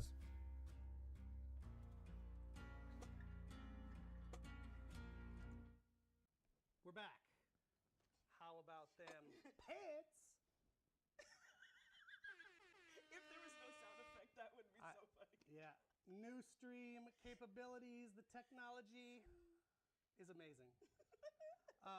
Just a quick note, I did see people, they thirsting for whatever the Hattie cosmetic is. We just didn't have an image for it. I'm sorry. So please just stay tuned a little longer. It's great. All right. Now we're going to talk about the Creator Program. So at PAX a few weeks ago, as we've said a couple times, we did a big stream there. We did mention there's a new Creator Program on the horizon with more details on the next stream, which is this stream. So let's do that. It's today, so we've got more details to share. So the current Creator Program, as In 10 you minutes. probably know, Well, is called maybe not 10 minutes. Maybe in like 2 hours because my internet's people might be I've ass. gotten to meet a bunch of now. Very thankful for that. They're awesome. They're content creators on all things Dead by Daylight, and it's while many of those relationships are going to continue for sure, it's also time that we're going to open the door to new folks. This is something we've heard a lot of. How can I get into the program? So that's what we're going to start doing. So for starters, we're actually going to retire the name Fog Whisperers. So that crew remains in the stratosphere as the Fog Whisperer Pantheon. And we're rebranding it as the Dead by Daylight Creator Program. Yes. Yes, but don't worry, for anyone wondering, most Fog Whisperers are still staying on with us as pillars of our new creator group. So do not worry about that. And on top of the new name, actually, the goal of our creator program is to make partnering with Dead by Daylight even easier and better for the creators involved. We're expanding the benefits attached to working with us, and we'll be welcoming an even wider range of personalities and content focused on the game. So if you're a creator and you've always wanted to work with Dead by Daylight, now is the time to make that happen. Yes, so some benefits that we're being explicit about that Dork mentioned include opportunities like access to live events, like PAX we were just at, giveaways for your communities, and new ways to engage with the game, like getting regular updates on major releases before anyone else gets those updates, early access opportunities to stream and capture content, and even be featured in our content, like on streams like today. So we're going to be testing out something other than that, which is really cool because I get to work directly on it, called Support a Creator program. It's a program within a program, I suppose. But your Support a Creator has become kind of a industry standard thing you might be familiar with. It's a chance for you as the community of a streamer or YouTuber or whatever, to support your favorite creator with your purchases in the game. You don't need to pay any extra, but you put in their creator code, and they get a cut of the Auric cells that you're buying in Dead by Daylight. So we're going to do a little pilot of that, see how it goes. If it goes well, we do hope to roll it out wider and larger. Oh yes, it wouldn't be a creator subject without Twitch shirts. We got to talk about Twitch shirts. Whew, Twitch shirts. I wake up in the middle of the night thinking of Twitch shirts. Hot sweats. Hot sweats. Well, that's just me anyway. Okay, so Twitch shirts. Twitch shirts has become a big thing, as you know. It was never meant to become a big thing, but also wasn't well defined. How do I get them? Why does that person get them? I don't get them. And I think those are totally fair questions. And actually, we wanted to tie it to the launch of this new creator program, so it was very clear. Here's the guidelines to get into the creator program. You get into the creator program, you get a Twitch shirt.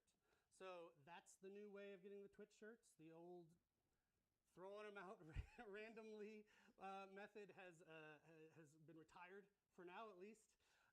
So if you get For now, at least. What do you mean, bro? You'll be rewarded with a lot of things, but also a Twitch shirt. So I think there's a note on that. So we're going to be granting the upcoming Twitch shirts for our next original Survivor to the creator program folks, and anyone who already has Twitch shirts, you get to hold on to the ones you have, but we won't continue to build your Twitch shirt collection. You got to get into the creator program. Yes, so if you're interested in adding your voice to our community of creators, our new Dead by Daylight creator program website is now live, where you can go ahead and read the code of conduct and find out how you can go ahead and fill the form to apply to get yourself submitted into the program. So the links should already be pinned in chat. Yep, and our creator team, which is kind of a sister team to our team, it's not us, they're going to be at TwitchCon EU, that's short for Europe, just from May 31st to June 1st in Rotterdam. So you can go chat with them in person and get more details, make sure that they become aware of you. What does that mean? Introduce What a yourself. weird, thank you, English. I've just learned English. But also a really cool thing we're doing at that TwitchCon is sponsoring the Horror Games Community Meetup. We attended it last year at TwitchCon North America. It was super dope. I got to go and meet a bunch of you cool creators. But now it's sponsored by Dead by Daylight, which is kind of fitting, so you can go and enjoy that and meet some of the team there. Okay, enough about creators. Let's answer some questions from the community. Let's do a Q&A. Nope, sorry. One more thing we're going to do. We're going to talk about the stats tracker I mentioned at the top of the show. Yes, the stats. Right? Right? It's a live stream, folks. It's a live I'm stream. going insane. In a couple of weeks, we're going to be debuting a new feature that you guys have been asking for a long time, which is the official Dead by Daylight stats tracker. So, for anyone who knows the game, a lot can happen over the course of a trial. You can boon a totem, get hooked. You could get a pallet stun, get hooked. You know, plenty of things happen. Including getting hooked? Yeah, especially. So players have always wanted to know more information about their matches, and this website is going to be the key to getting you that information. And what I should have done at the start of this, Emil, get ready. I should have said stats tracker and then air horn. So I'm going to try it. Stats tracker! Yep. Yes. We're in the 21st century. Stats Words will never not be funny, bro. As September 1st, 2020. That's just a limitation on the data that we have. So we're going back to September 1st, 2020. So you'll be able to see your own personal journey in Dead by Daylight. A random person just walked in the room, and all your milestones over that time. The team has been looking at it, actually approaching it like a fitness app, which I think is a cool approach for killers and survivors, which I think would keep you What does that even mean? actually, if you're one of those things. Well, I mean, survivors run all the time. Yes. Yes. True. So it should be a fun way to track your personal progress. Yeah. The Stats Tracker website is going to launch on June 17th, and you'll be able to access it either on desktop or mobile. So it's super simple to use, and all you'll need is a behavior account with at least one platform you play Dead by Daylight linked with it. You can also link multiple platforms with cross progression and combine all your stats from wherever you play the game. There's the general statistics page at the start where you can see your global stats like hours played, specific play time and matches, total matches, and more. You can also switch between the main stats for killer and survivor. Yes, select one and you'll be able to see things like who your most played characters are, who your top characters are for each role. You can dive in each character and dig into details like emblems, average blood points earned, and even more than that. Yeah, so we'll also be showing you super useful details like what your top perks were, both in terms of your pick rate, your kill or escape rate. You can also see which perks really drive the most success for you and the way you play the game. Yep. Really cool. And a few more things you might be wondering about. The site will be super current. So meaning your match history will update almost immediately after a match is finished in the game. So stats also refresh every 24 hours, meaning where to go. Yeah. If you link a new platform, which some people may be doing, it could take up to 24 hours before you start seeing those platform stats in the tool. And finally, it could change in the future too. This is a first iteration, as with most of the things we put out. First iteration, then we build on it. It's going to focus on 1v4 matches and major seasonal events like Blood Moon, Anniversary, Halloween, and the winter event. And as of now, custom matches won't be counted in your stats, but we're going to be looking at adding limited time events like Lights Out, Chaos Shuffle, and even 2v8 in the future down the road. I can't wait with Chaos Shuffle for it to tell me how many times I got no mither. I would love that. And like with everything we do here at Dead by Daylight, the stats tracker is something where, as Eric said, we're going to be building on. So there's already a ton in there that we wanted to make sure that is available for players. But if there's anything you want to see added, feel free to let us know on socials so that we can let the team know and see about updating it for the future. So keep an eye out for more info. We're very close to that release. It's actually going to release alongside this chapter, which is scheduled for June 17th of this year, by the way. So a few couple weeks. So only a couple of weeks away. And as I tried to transition to before, why don't we do a Q&A? Some Q&As. Yeah, let's jump to it. I don't know if we have. Do we have a card thing? We got 2 minutes. Oh, okay. We're close to PTB time, so we're going to zoom. Okay. We have 2 live streams in 1 month. 5 Nights at Freddy's anniversary. We know you've got. Oh, Jesus. Sorry. I'm reading what was written for me. Okay. Here's the actual question. There have been complaints about cheats and hackers in the game at the moment. Is there something you can say about how you're addressing this? The war against cheaters and hackers is a long-standing one, and that's for sure. And while it will always be there, there are definitely steps that we are taking to resolve this as much as possible. So during the upcoming months, you can expect to receive clearer game rules, a code of conduct, and regular updates on our war against cheaters, as well as strengthening our anti-cheat protocols. That's not all that we're doing, of course, but there will also be other things that we can't discuss. As we get more and closer to that, we'll be giving you more information on, and we don't want to be giving cheaters and hackers, roundabouts for our protocols. Yeah, we can't give them that peek behind the curtain. Yeah. Cheaters are losers. Yesterday, the developer update went live explaining the Go Next prevention. How does this affect survivor perks that allow you to get off the hook? And how will the feature prevent survivors leaving the game early, abandoning their teammates? So, Go Next, otherwise known as giving up on the hook early in the match. Firstly, it ruins the match for everyone involved on the survivor team and the killers, because sometimes they have things that they've got to do too. So frustration around this has been very high as of late, and with the test happening in the PTB, the chance to get off the hook early in the match will be removed, unless you have perks or offerings that affect this. Deliverance and Wicked will stay the same, and their activation conditions have not changed, for example. Playing for the hatch, so when two survivors are left and the survivor that is hooked will try to allow themselves to die faster so that the other person can get the hatch.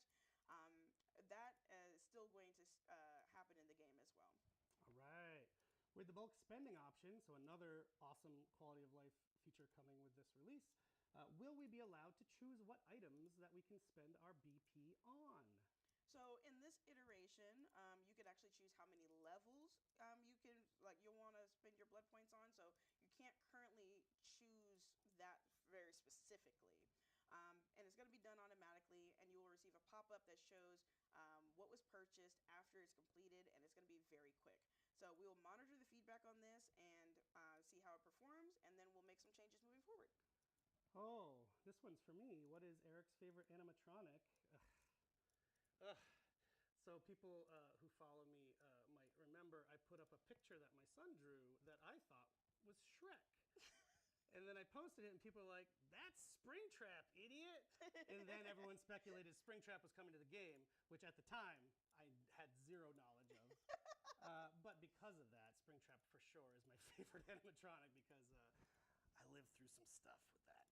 Do you have a favorite? Yeah, I think for me it would have to be Freddy Fazbear. Oh yeah, the classic. Gotta go with the classic. Okay. She don't know shit about Final Freddy's. My favorite is Freddy Fazbear, bro. Get the hell out of here. That Where's is. the anti-slugging fix? We are definitely continuing with the quality of life features that we advertised earlier this year. So don't worry about that. With this PTB, we'll be focusing on the Go Next feature, bulk blood point spending, and extreme hiding. Then, in the upcoming releases, we'll be focusing on Phase 2 of the plan, so more information will be available as we head closer to that phase. But rest assured, this is still a very large focus for us. This is very important, and we want to be very careful with making sure we're addressing issues in the correct way the first time. Final question, where is Maurice? If you're new to the game, Maurice is our beloved horse who happens to have 3 eyes and drips blood. Yeah. He's been missing from the game for a few weeks. And I think now is the time to let people know. Yeah, let me know. He took a vacation to Japan. I'm serious. Without me? Without you, without me. Pretty selfish. Yeah. If you want a glimpse into his adventure in Japan, you got to play that new Assassin's Creed game. Oh. Yeah, Shadows. Ooh, collab. That's all I'm going to say. Go find out for yourself. Maurice will return soon, I hope. Please, come back. So, that's it. You've listened to us yammer long enough. I don't have a time, but I believe we're already past time, so PTB should already be rolling out. Thank you for joining us for our 5 Nights at Freddy's official stream, and we hope you're as excited about the chapter as we are. Yes, and from all of the requests, we know you probably are. So thank you so much for sitting here with us, and now it's time for you to go and play the live PTB and test drive Springtrap for the first time. We've got tons more of amazing content coming your way this year, and the anniversary is also just around the corner, so stay tuned for good stuff to come. And creators, we hope to hear from you soon. Yes, so thank you everyone for the welcome back to stream messages on Twitter. This is a live stream, yes. Dang it. But we will be rolling out into the fog now, so you stay safe out there. Good luck in hiding and hunting. And let's get one more air horn right fun. Bye. Oh my god.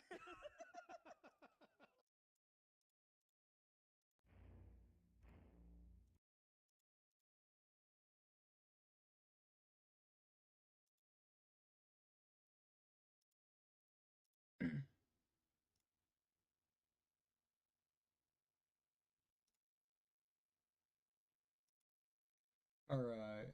I just need a moment now to find the PTB because it's not showing up for me.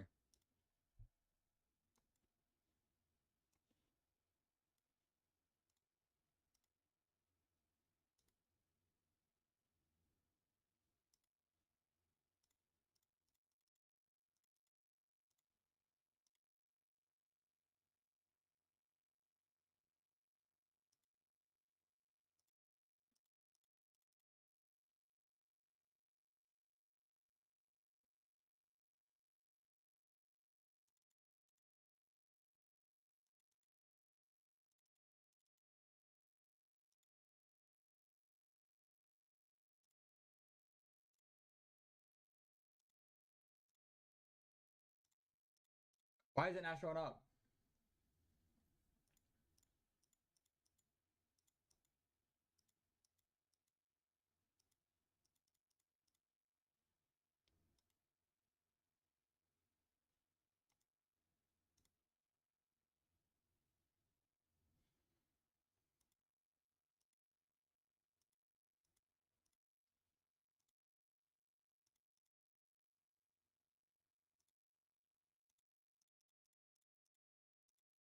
I guess I'm gonna start the game and then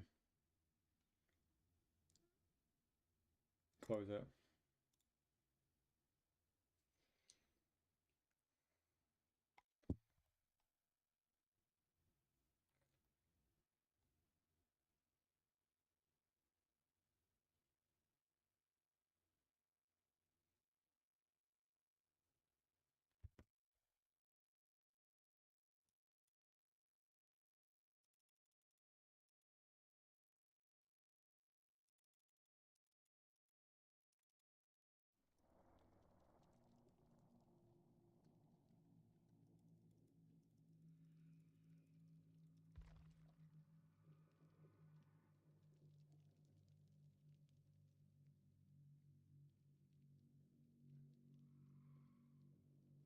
I feel like I'm like I don't know if it comes out directly at 12 and it just hasn't shown up for me, but I feel like I'm 8 minutes late.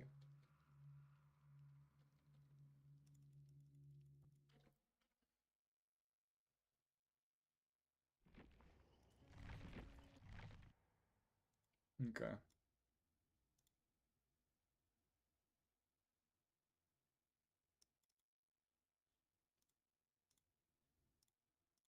Oh my god.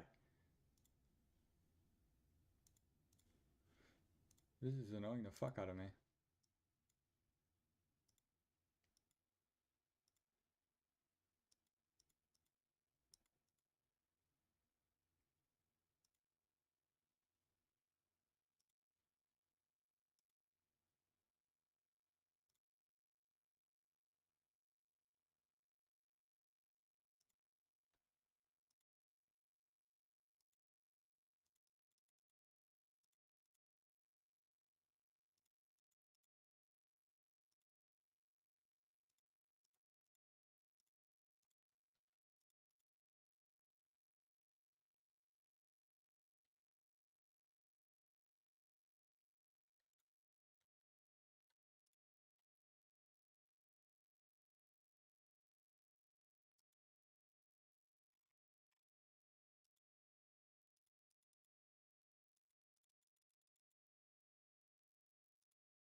That's how you do it. Why did that take me so long to figure out?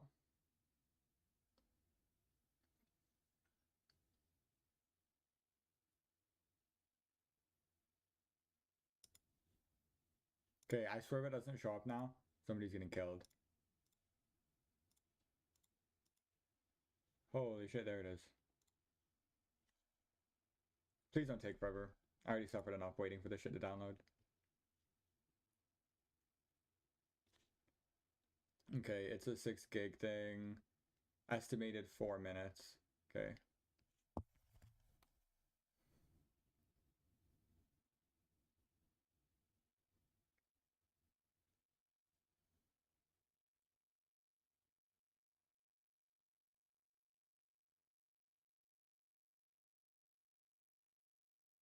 Alright, I'm gonna go to the bathroom real quick while I'm waiting for this PTB to download. Hold up.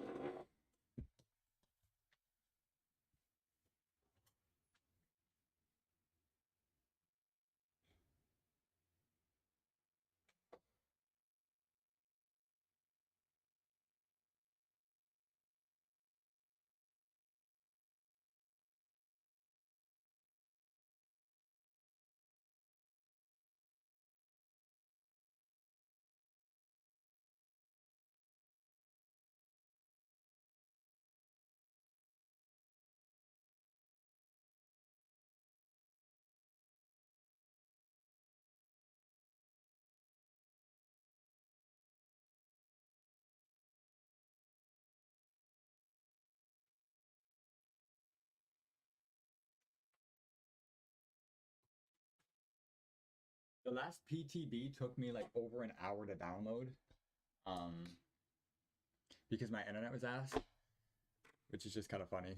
Why is the estimated time just went way higher? Let's not do that. No, because I'll be pissed. I have not seen anything, and I'm not going to let myself see anything.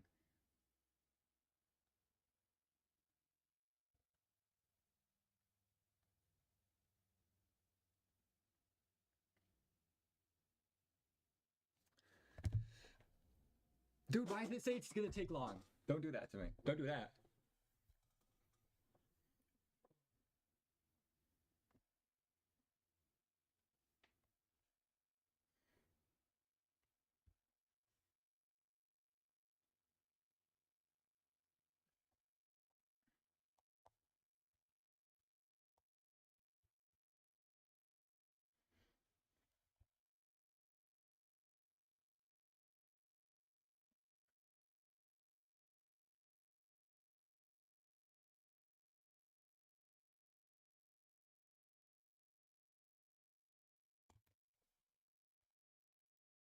I mean, it says literally it's fully downloaded, but the estimated time is still super high, and the updating files is still at a really low percent, even though it's literally said it's downloaded like 99% of the data.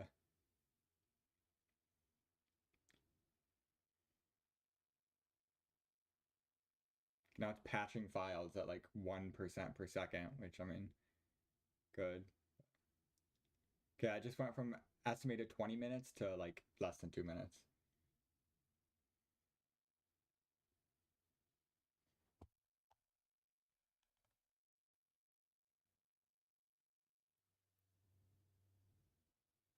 I'm so impatient right now, but I'm glad it's not taking half an hour like last time.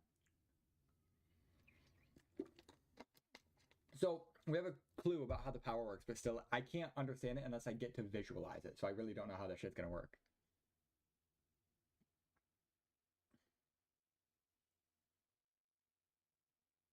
Yeah, it's just verifying files now, which is still taking longer than I'd like, but whatever. I'm impatient, that's why.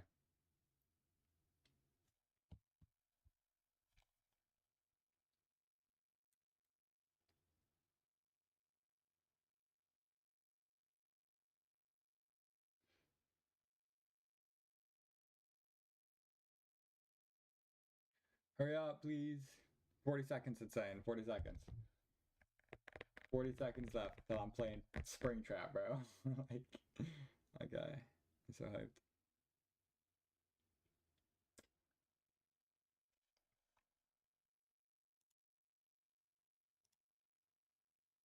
$20 left.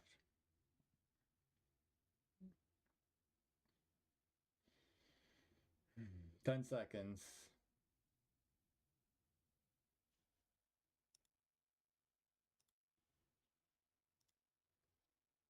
I'm so excited. I don't know anything. Like, I didn't go on Twitter, look at the model. I mean, we've seen like renders from the game, but like, I didn't go on and look at the model. on Twitter.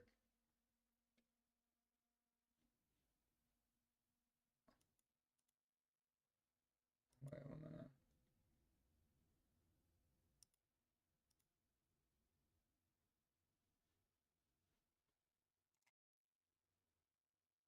It's loading up.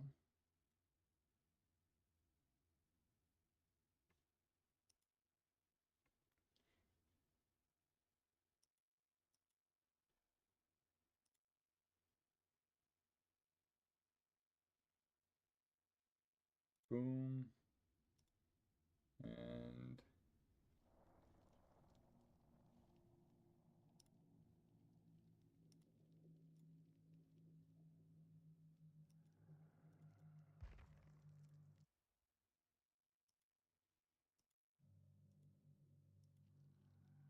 all right, we can see it on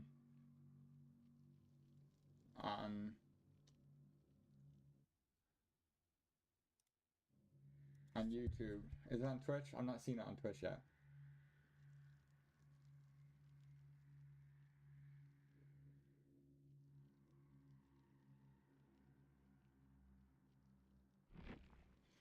My gamma, dog. My gamma's fine.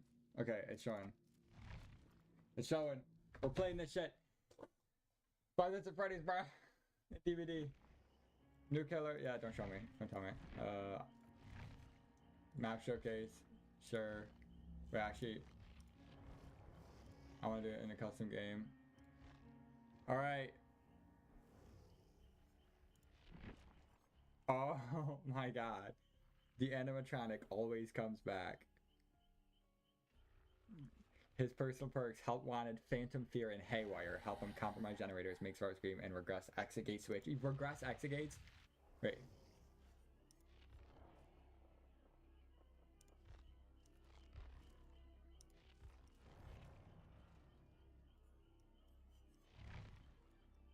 Holy fucking shit.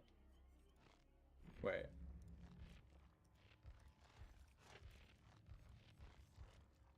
Okay, wait. Let me... Real quick. I'm gonna read this real quick. Deep within the abandoned Freddy Fazbear's Pizza, William Afton ran from the ghosts of his victims. He frantically put on his beloved Spring Bonnie costume, the disguise he wore while committing his heinous crimes to hide from the pursuing spirits. But fate had different plans for Afton. Something activated the spring locks within the Spring Body costume. Metal clamped against metal, piercing the murderer and trapping him in his own costume. As he screamed, the checkerboard floor rose up to meet him. Everything went black. Thus was Springtrap born. From the death of a murderer, he awoke to a familiar sound, his body a pillar of agony. The ghosts that had tormented him were gone. The walls surrounding him were decomposing, the floor beneath him falling away in moldy patches. How much time has transpired since the spring locks tore through his body and fixed him within his costume? The urge to kill lingered within him still, the thirst long left unquenched. The sound filled his ears again, children laughter. Were children playing in the kitchen? Springtrap rose to his feet, adjusting it to his new body and marched towards the sound. He picked up speed as he walked. He turned running. He rushed into the kitchen, found nothing. No children, no games, no laughter. Just a swirling mass of black fog enveloping the far wall. Springtrap examined the fog. What the fucking penis?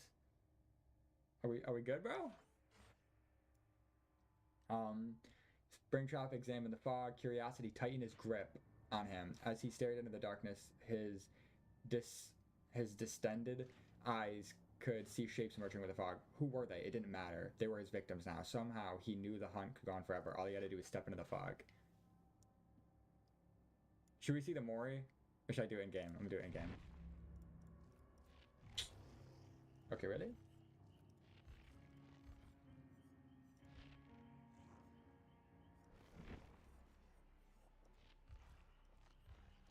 Good. I want to read the description.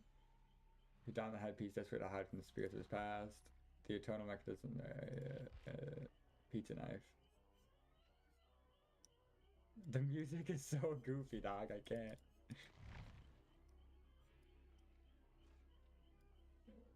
I can't with the music, bruh. It's kind of bars. Alright. Do the perks.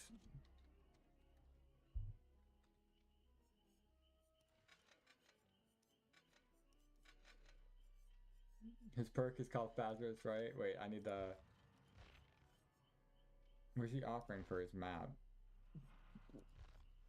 Wait, what is it? No, that's not it. You can't tell me that's not an offering to go to his map.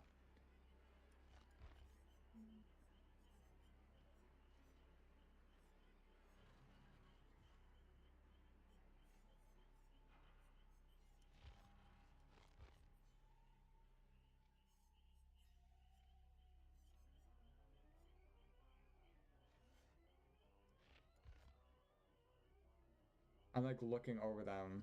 No, I don't think that's an offering to go to his map. That's yams. Okay. Haywire. For some reason, machinery has a habit of failing when you are near. Exit gate switches with at least 50% progress regress at a rate of 50% of gate opening speed. When they're regressing, survivors see the exit gates like flicker randomly. Interesting. There will be no redemption for your Springtrap. Try as they might, you know how to stay one step ahead of your guests. When you damage a generator, it becomes compromised. When the compromised generator is completed, your successful basic attack cooldowns are 25% faster for 60 seconds. Interesting. And then Phantom Fear. You've always had a reputation for startling unexpected guests. When a survivor within your terror radius looks at you, they scream and show their aura for 2 seconds. This perk, that's cool. Okay, now let's read his power. Fazbear's Fright, bruh. I can't. Alright. The animatronic lived to kill, even when his mechanical costume became his tomb. Special ability, Fire Axe. The animatronic is armed with a fire axe that he can throw at survivors. If the axe hits a survivor, the weapon becomes embedded in them, leaving the survivor vulnerable. Survivors must remove the axe before they can be healed. Special map feature, security system. At the start of this trial, 7 security doors are spawned randomly through the map. These doors can be accessed by both survivors and the animatronic. Each security door has a camera attached to it. Interacting with the door gives the survivors access to the camera view, allowing the survivor to cycle through every camera on the map. Travel to the door they are currently looking through and potentially reveal the animatronic's aura to the team. Using the cameras and doors too often will deplete it. I think I'm just gonna play. Yeah, there's no map. Okay, or no thing for the map. Map.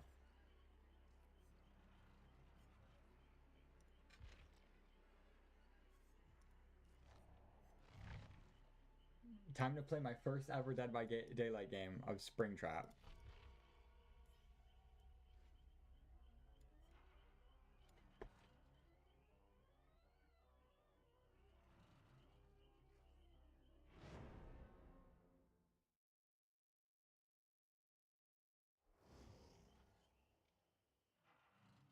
The creaking sounds are so cool, dude. It's like the sound design is amazing. The menu music is weird as fuck, but I feel like that's kind of the point, and that's how it should be in a way.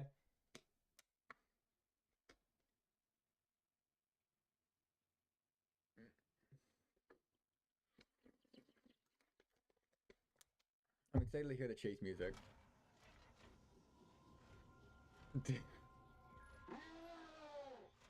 Okay, I know you're chill like that.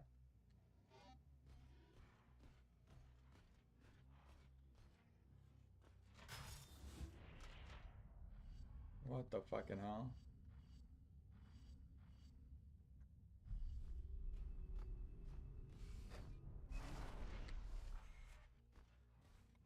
Okay, so you're normally 4.4.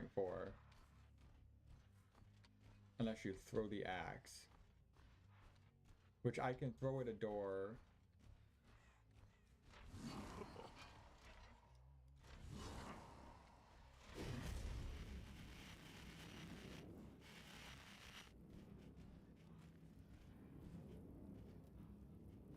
Now that door doesn't work. How do I access the cameras?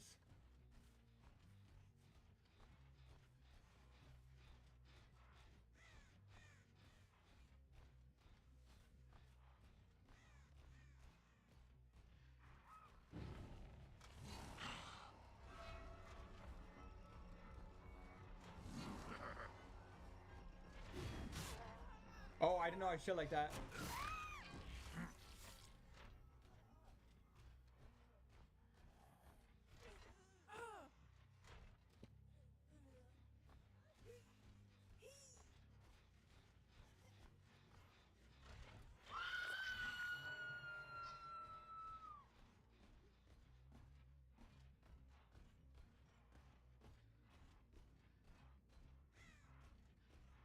Yo.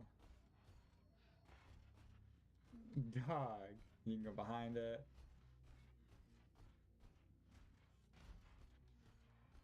Okay.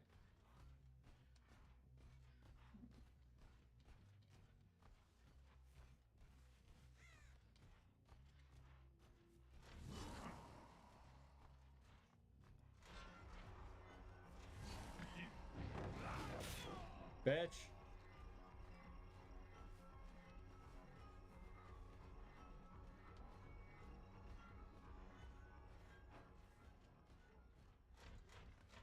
Oh, fuck this window.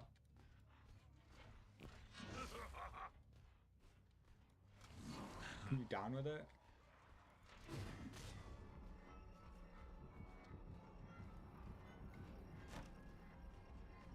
Man, fuck this window.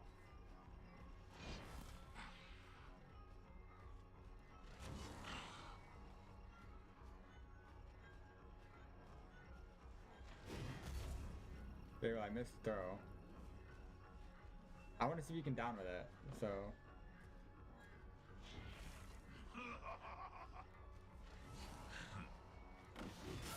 Okay, you can.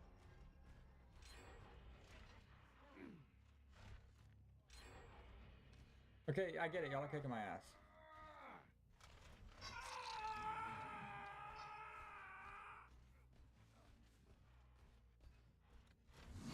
Great.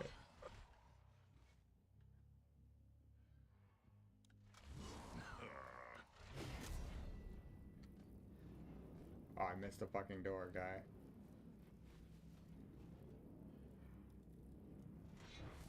Okay.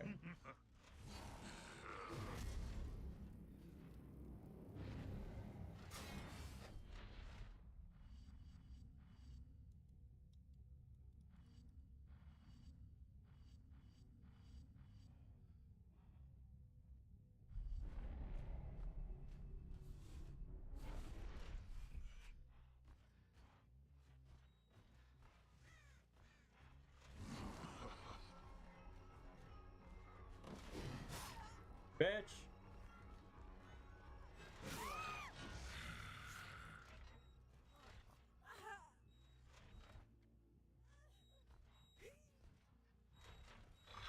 What's that beeping? Oh, they don't got battery, cuh. Oh, thanks for looking at me.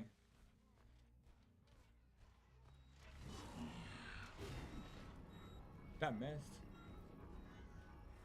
Hold this here. Oh, that's not the fucking...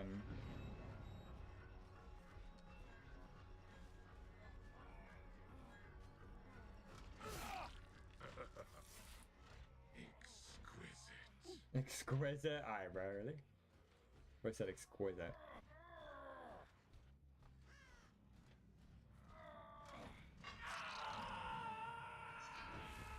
It would be cool if you could hit somebody by reclaiming it.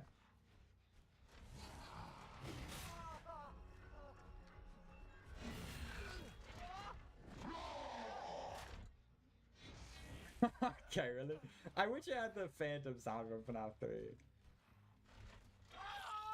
Did I lunge into that, or was that a tap? Because if you can lunge into a grab, that's like really cool. Gotta let him do those gens. I want to defend this 3-gen over here.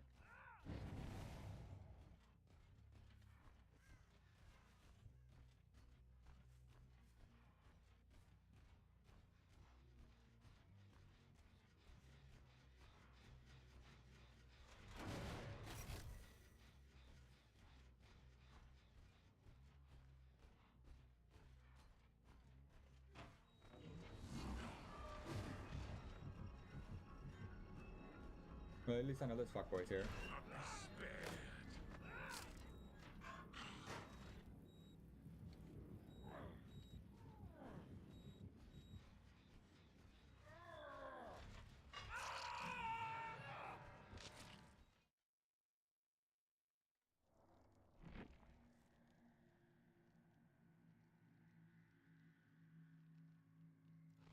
What?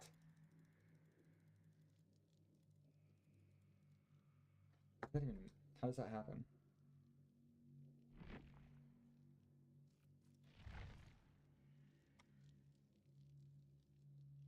Yeah, I want to play against him now. I'm gonna check his Mori and then play against him.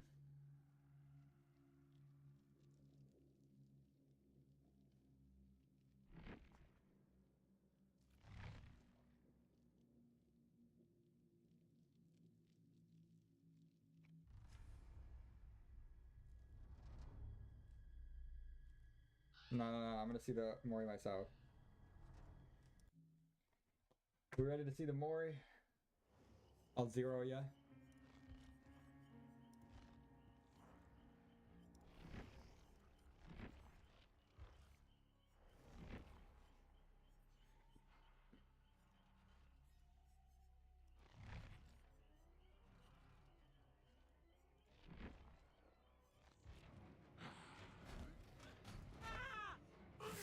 Oh, damn.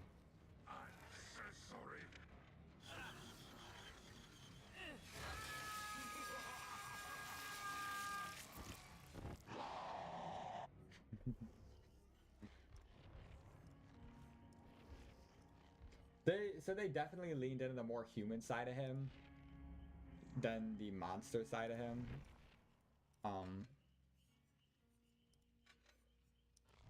Which is interesting.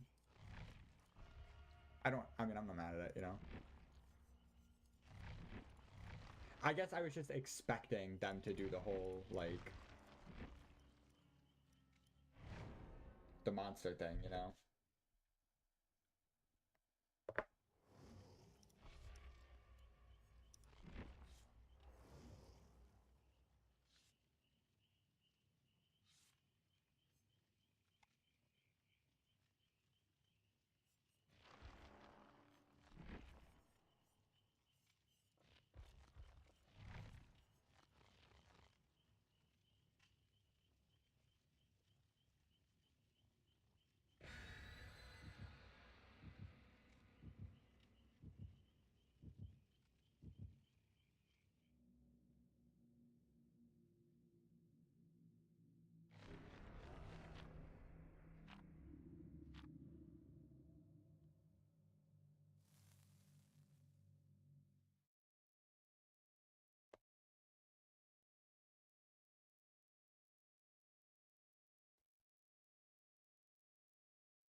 Oh, I want to hear the Terriers.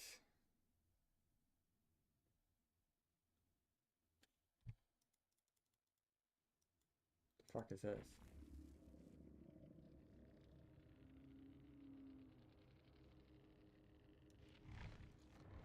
Dog, really?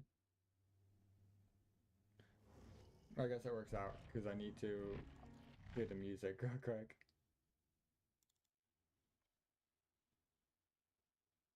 Hold up, YouTube.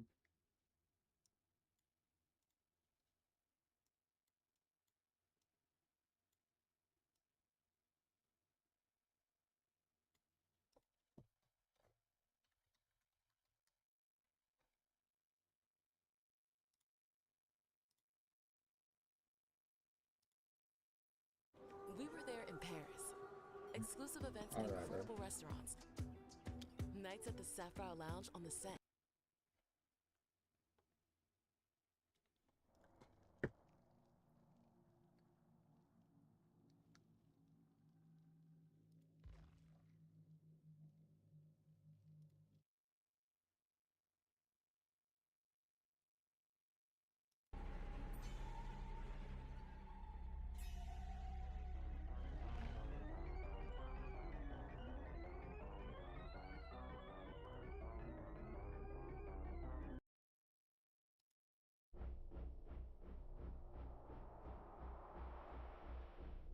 It's surprising, like, the type of... It almost sounds like percussion in a way, the first two.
Interesting.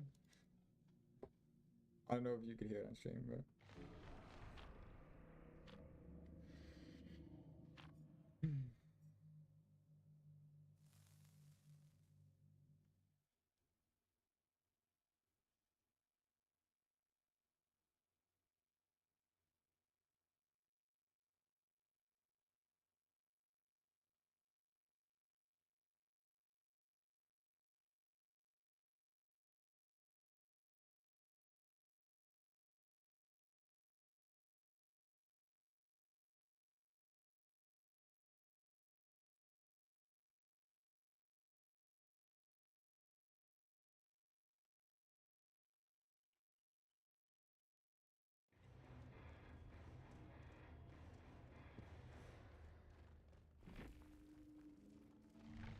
You serious? Okay. Wow, what do you think? This is the animatronic.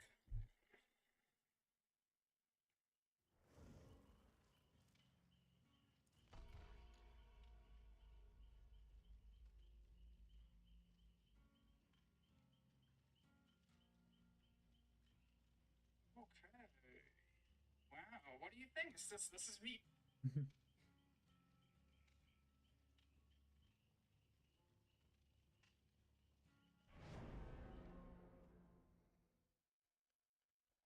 Yeah, look at the forms now.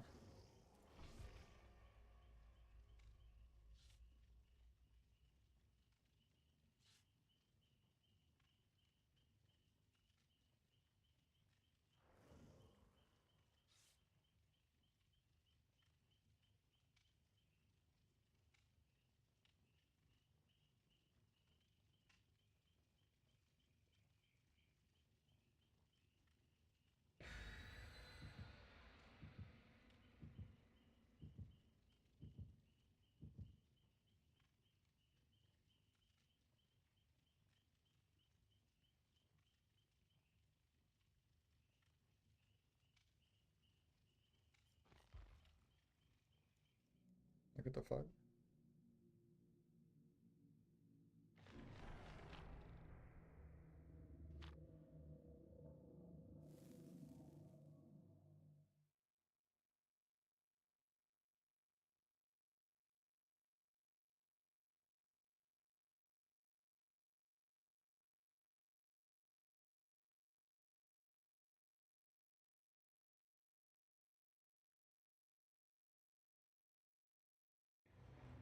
Dude, what the fuck, man?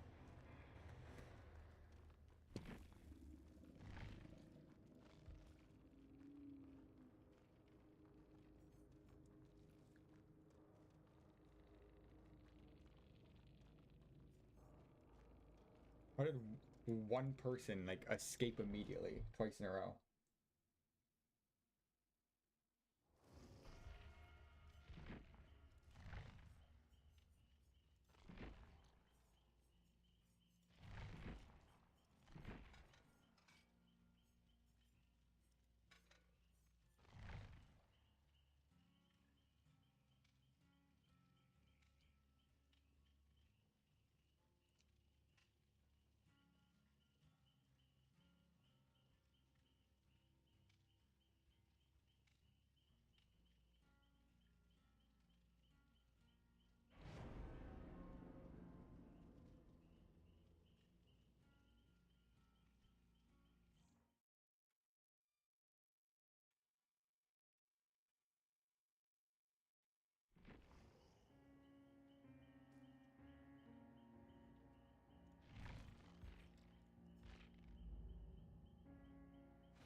Is it a problem on my end?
I don't know, so they think I'm not the only person complaining about it.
Why is my connection unstable?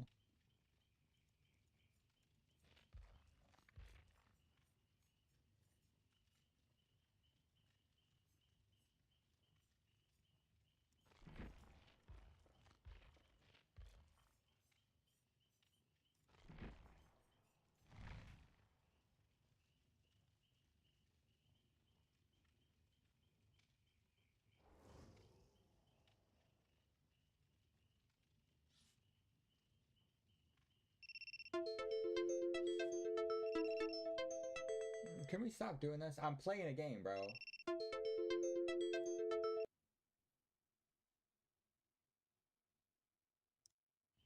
Why is my stream giving me errors? I'm playing.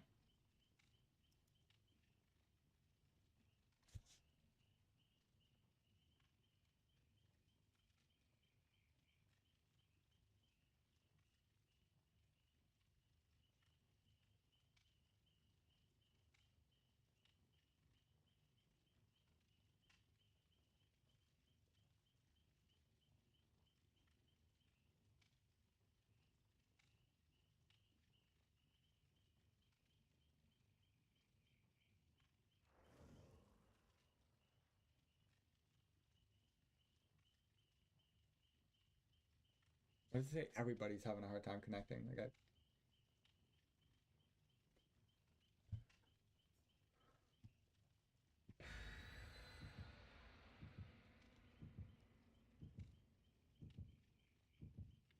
okay. Third time's the charm, maybe, even though all four of us are having a hard time connecting.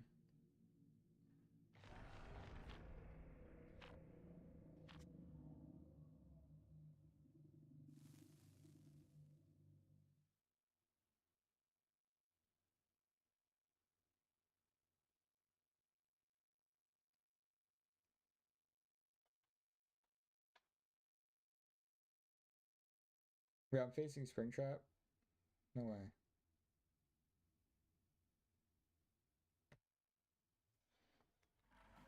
Oh, let's go. I'm in there.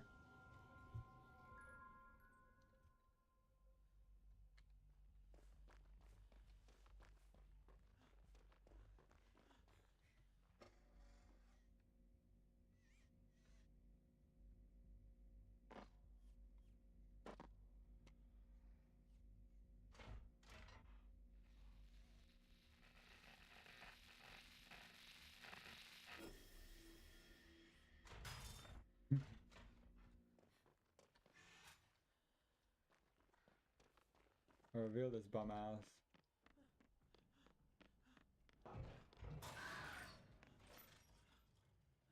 Dog, are you serious?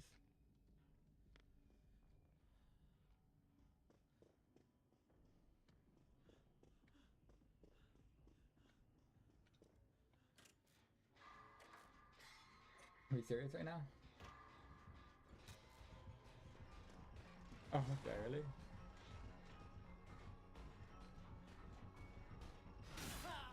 Hello?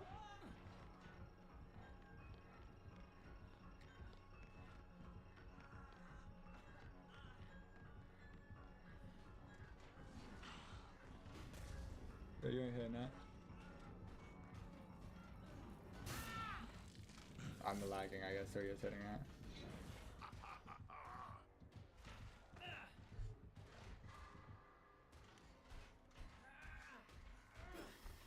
I remember that I'm on a Grillian ping.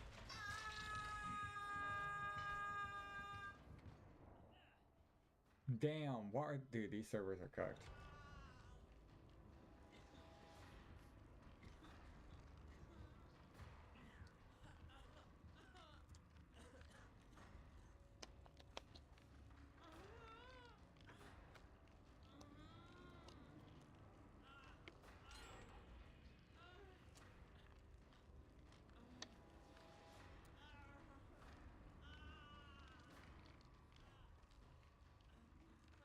Are we serious?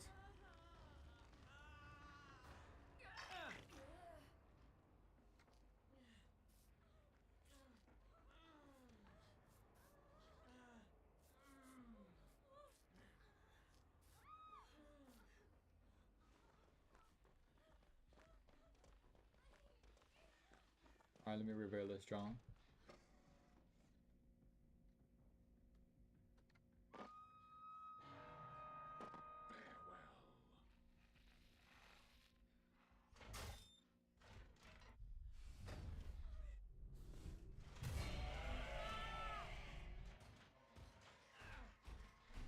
Alright, I don't think that animation played how it's supposed to.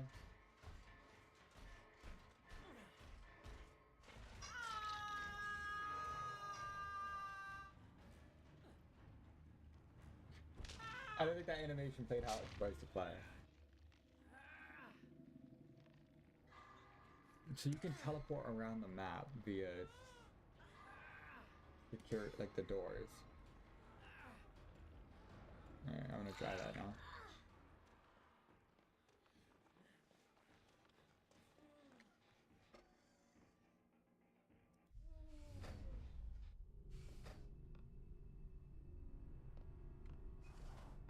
Whoa. Ouch. Okay. Weave? Okay, right. I didn't mean to go straight to the door that he was at.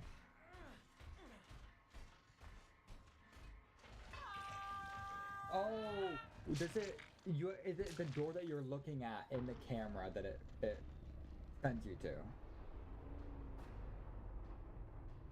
That makes sense.